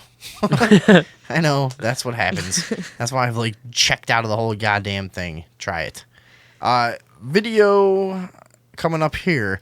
There are 3 videos in this article I see in my notes. Now we know why ISIS cover up their hands and arms. Oh, and we're going to ask David Box to examine these photos as well to see if if you can discern any photoshopping that's happening, since you're the most competent user of Photoshop among us. Okay. So the idea is that the reason ISIS terrorists always keep their hands and arms covered is because if they expose them, they would reveal that they are American troops posing as ISIS terrorists because of their tattoos. Uh-oh. Here, for instance, this photo has one a supposed ISIS terrorist exposing his arm, and then there's a tattoo on his arm that literally says United States Army. I don't know. Now, this says that this particular photo has been photoshopped, but Oh, there are okay. others. Yeah, there are others in here. Oh, in the video, it looks like. Well, even in that one, they're trying to draw the resemblance between the pixelated tattoo on his arm and Here's the that thing tattoo that, there. like, ever since the Yeah. ISIS stuff has started getting really big, the sort of like the behind the scenes like conspiracy movement or whatever has tried to go to all these links to prove like, oh, this and this is. It's like, yeah, it's definitely stimulated by black ops and clandestine fucking movements, you know, kind of like on the fringe of U.S. and Israeli government, I would think, right? Yeah. But, I mean, so it's definitely got that tone to it, but you don't need it to be, everything is all completely fake for this general movement to be fake. You know what I mean? We lost our stream. Why? I don't know. All right. Well, do you know what I mean, David Box? Yeah, sorry, I was really distracted by what was going on there. But I'm looking at this. Yeah, I mean, it's no secret that this stuff is stimulated by U.S. corporate interests. Well, so it's interesting to see it come to that's the what I'm surface, saying. Is like, though. there's so many people like working their ass off to go like, you know, look, this video is fake because of this. These guys are not really ISIS extremists because they walk like this, or they wouldn't hold guns like that. You know, I've seen all kinds of shit in the YouTube community, and I'm like, you know, it doesn't have to be a complete fairy tale Disney fabrication for it to be generally a fake fucking a thing in the media that's stimulated by black ops and shit. You know what I mean? By the distinction there, and it's like it's getting a little bit frustrating. Like it could just be an exaggeration. So I mean, like, why would it be U.S. soldiers with fucking U.S. Army and tattoo? I mean, it's like, come on, they would build these groups underground. You think out of real would? People. Yeah. They wouldn't need fake fucking people to do it with. You know what I mean? That's not how that shit works. They build these groups for real, you know, but they do it on purpose, you know, and use them for their purposes. That's what I think. What do you think? Well, I mean, I wouldn't be surprised if, because you're gonna need skilled and trusted people to lead groups like this, and I'm sure a lot of the peons are legitimate angry people and everything, but maybe the leadership of ISIS groups like this, a specialist needs to come in, and it could very well be army people. You know, I wouldn't be surprised. Now, do they need everybody involved to be a costumed army person? No. I'm sure that there's a lot of. It's just one of those things that reeks to me of like, why would it be? You know, well, why would there not be more convincing?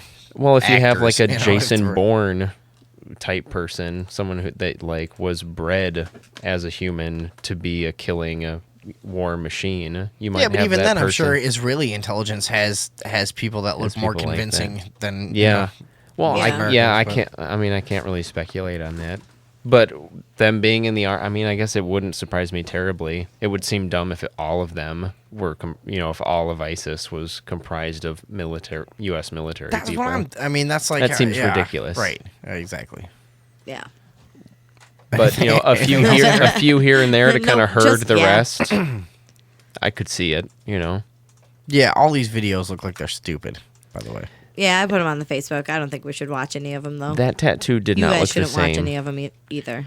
You want to get onto this loud eaters thing? I'm sorry? Want to get onto this loud eaters thing? I liked this one because it made me feel good about myself because I fucking hate... A loud eater? Is there anything worse? Oh my God. There's nothing worse in the entire world. There's nothing worse. Close your fucking mouth. What is wrong Babies with you? can do it. Babies can do it. Do you not notice everyone around you is being polite and a civilized human being, and you're eating like a dog? Like, there's always one person. You've got like some stupid friend who comes over and you're like, oh Christ, like he's gonna fuck, and it's gonna happen, and you give him some food, and you're sitting. You you put a bowl down in front of him. It is, and then you sit with You your just can't girlfriend, help it. and like your girlfriend is always the one that's the maddest, and then you sit with your girlfriend and you're like, I'm really sorry. Like, and he's just like, no, so, what are you guys watching over here? Like, dude, eating like a fucking Doberman. What's wrong with you? But like, how do you not close your mouth when you chew? Did your parents not yell at you? Did you for never that? What's see going a person on? eat? Have you never been around another human being while you were eating before? It doesn't. How is it possible? And especially to be I'm really in your mad 20s. I'm really thinking of like a few specific people Me in my too. life too, and I'm like really fucking mad at them right There now. are people. There are people in my life that I said I will not eat another meal with that person. That is a true thing. That's funny. I've had girlfriends of mine tell that to me about people I knew that were like, they're like, dude, that guy is not welcome here until he learns to chew like a big boy. Or like, we're just not ever going to have food while that person is here. Never chew anything because I will throw up in my vagina. He can drink a milkshake as long as there is no chewing whatsoever. We can feed and him he through does it in IV. another room. Dude. And so what is it with people, and what is this article you found? This article that I found is a study from Northwestern University that has found that people who are creative and have kind of an amplified perception of the world around them have more trouble blocking out noise and avoiding things that infiltrate their senses like that, which when it's positive, it makes them very creative and accomplished and motivated. But it also means that if you can't stand noisy eaters, you're likely of a very creative and ambitious mind. Thank you. So, high five to us. I have a hard time believing that, like, I mean, isn't that just isn't it like 99% of people eat politely and everyone hates that other person? Like, I don't know, but see, that's the thing. the I way don't it know is? if everybody hates that person. Like they don't even notice. Yeah, like I literally will not tolerate it anymore. No, it drives me fucking I'm nuts, not- too. It drives me fucking nuts.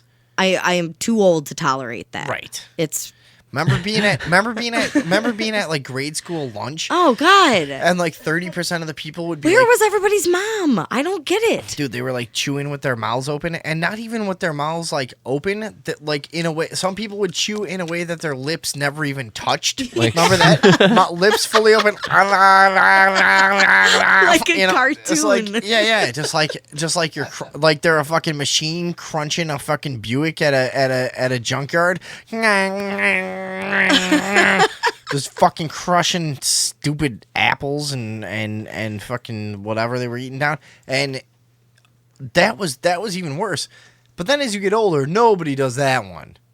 No. But you do get the people that are, hi, this is good. Yeah. And then they like slurp their drink while they have a mouthful of food. Fucking God. Oh my god. Yeah. No. that one bothered me. That's like Thinking somebody about like it. farting and eating cereal and smoking a cigarette at the same time. You're just like, oh, you scum sucker. You know what I mean? Yeah, that combo. That's even worse. I know, because I've done it. That's not what I want. We got another video before we go. Is it of a person eating real loudly? No. It's, thank God, too. 'Cause I've had a lot to drink. Might throw up. Your home is no longer your castle. Man banned from smoking in his own home.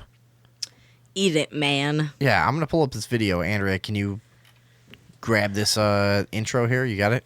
Yeah, he was ordered by a judge, Edwin Gray is his name, in Washington, D.C., ordered by a judge to stop smoking cigarettes in his own home after a neighbor filed a lawsuit claiming the smoke had seeped into their home through a shared basement. So the person is seeking $500,000 worth of damages for the smoke that seeped into their home. What the fuck are you? What? I mean, like, do you know how much kind of fucking shit I've put up with from neighbors and vice versa? They've put up with from me. Like, a little bit of smoke comes over. Yeah. I mean, this is Come on. major cocksucker shit. In Here's- fact, we should have done these people as a cocksucker of the week. Can you It's let not me too do? late. Can you let me do something retroactively here? Because Yeah. I'd like to fix this. Hold on. All right. I'm going to keep talking about go this ahead. because what's especially interesting is that in Washington, D.C., most residents can now legally smoke marijuana in their homes. However, this man is now legally banned from smoking cigarettes or any other substance. So where the fuck is he supposed to smoke? He probably, if he can't smoke inside, I'll bet D.C. is strict and you can't smoke outside in most places either. Damn. So what do you do? If he stands outside, the people can still say the smoke is seeping into their house. Yeah. He's got to smoke in his car with like a HEPA filter running. $500,000 in damage. No, he's got to get a hot air balloon that he ties to it. He just ties it to his chimney, scoots up there, and smokes off the side of it, real nervous. Yeah, that's the one. And then blows the smoke through one of those little stupid like An dryer asshole. filter. Yeah, those little dryer lint fucking filter things you would make when you were a paper kid. towel tubes stuffed with dryer lint This'll or cover it dryer up. sheets. Yeah, Nobody'll know this. I'll just. no, it'll just smell like laundry. Yeah. We used to use that to hide it from our parents, but now we use one to hide it from a kid. That's a true thing. Yeah, Do you really? yeah. Yeah. You guys are pathetic. Shut up. Yikes! Yikes.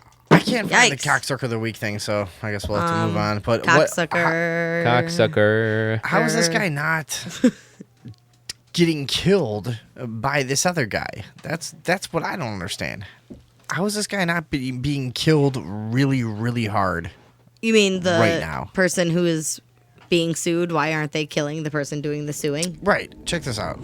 Edwin Gray loves a cigarette to relax, but now he's got to smoke them outside. You want me to stop what I've been doing in my house all my life? He's not quitting cold turkey. Instead, it's by a temporary order of the court that Gray can no longer light up in his own home. We were floored. Mozella Johnson, Gray's sister, says this house in Northeast D.C. has been in their family for 50 years. But a lawsuit filed by new neighbors now dictates what they can do inside. Wow. Wow, it's very strange. Benny Cass is a real estate attorney and Washington Post columnist. He called the smoking injunction surprising. A D.C. judge granted a temporary one in this case because the people who moved in next to Johnson and Gray have a child and one on the way. They claim they're being harmed by smoke they say is sneaking in through a hole in the basement. I think it's an excellent precedent to start so people can realize that you just can't ignore your next door neighbor. Yes, I fucking can. I ignore my next door neighbors every day. I ignore all of my neighbors. One of your basic rights. Ignore your next door leave neighbor. me alone. Leave the fuck alone. I mean, who the fuck is the giant, huge idiot cunt that can't deal with a small? I mean, like really, how many nightmare neighbor situations have you had? And it's like it kind of a little smells like smoke in the basement. Mm-hmm. Like Eat 10 dicks. How much shit have you fucking dealt with? And that's the thing. Yeah. $500,000. I just told this you. Fucking idiot. This is the guy next door. He's like, oh, well, this is just, I mean, this just goes to show you can't ignore people. Your home is no longer your castle. But with no moat, just shared Oh, wait, that guy walls was in agreed DC's with urban us. homes, Sorry. the habits of your neighbor can rise to what Cass calls a private nuisance. A judge agreed, and that means Johnson and Gray can't smoke cigarettes, cigars, or marijuana, even if it's legal in the city where they live. If this judge has done this, who will be next? What other neighbor will be next? We will fight this to the end. We have to. Cass believes others will too, with this decision setting precedent for public nuisances in the district. And I think this is going to open the door to a lot of thinking, a lot of cases. I got to believe that there's going to, once this comes out, there's going to be 100 cases filed in the Superior Court tomorrow. All right, well, that was that. Yeah. You know what? Let's go after our neighbors. But is that what... They are so noisy. So you guys live together. You got some fucking neighbor shit? Oh my God. Like What do you guys got going sometimes on? at 6 a.m., this guy warms up his motorcycle Fucking right by our goddamn house. motorcycle outside our bedroom window. And our windows are old, and he starts a motorcycle, and the glass panes. And is it like a little is it like a little Vespa with a little tiny motor? No, it's a he's Harley. got like a Harley Davidson. Oh, it's a loud one. It's like he a sits big, out there loud-ass and he motorcycle. revs it, and it's like ring, ring, ring, ring, ring, ring, Dude. for like 10 minutes before he takes off If in the it's thing. 60 degrees or warmer, it is every fucking morning. What's with fucking motorcycle faggots and their I know. What? Leave me alone.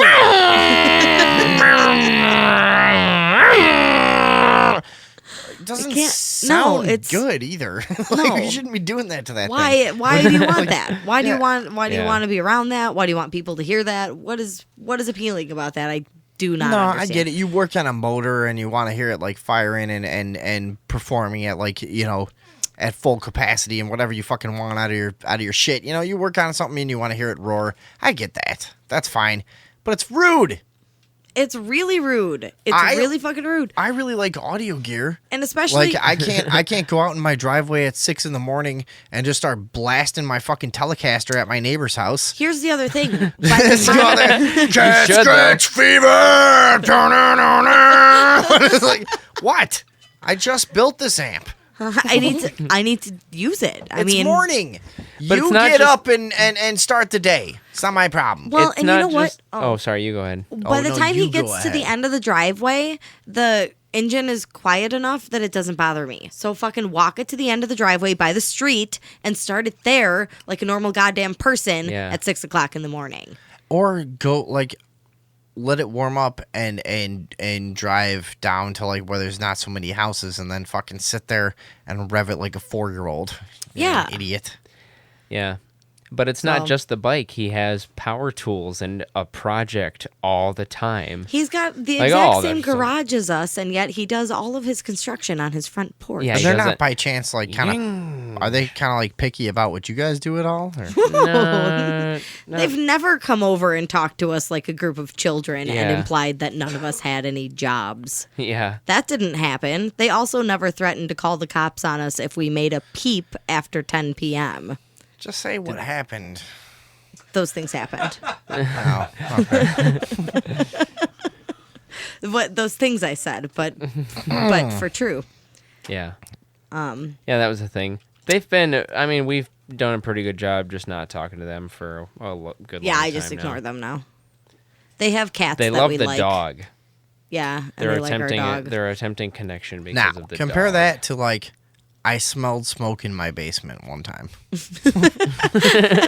need $500,000. Yeah. Yeah. You guys on board? Oh man, I wish. This teen suicide thing sucks. Let's go to the Florida church. Just lost its tax exempt status because it's reportedly just a nightclub. That's Nice. awesome. Yeah. I got to think a lot of churches are just a something. I really do. Yeah. I mean, that's one of the easiest things to be when you're just Yeah, a that's fucking probably the something simplest else. way to put it. Well, this was in Panama City Beach where we went about a year ago. David Box and I were there, Shut and up. it is seems like a place that would have a lot of churches. It was very nice. And the local church called the Tabernacle that had been operating some kind of a weird nightly event for young people that struck them as not sufficiently church-like. Law enforcement officials, blah, blah, blah. I read the last half of that fucking sentence. Law enforcement officials in Panama City Beach, Florida, they spoke out against that thing I just talked about. The Tabernacle. That was the church. The owners will apparently have to pay property taxes and deal with an investigation into their religious practices. And I would point out that religious is in quotes. Nice.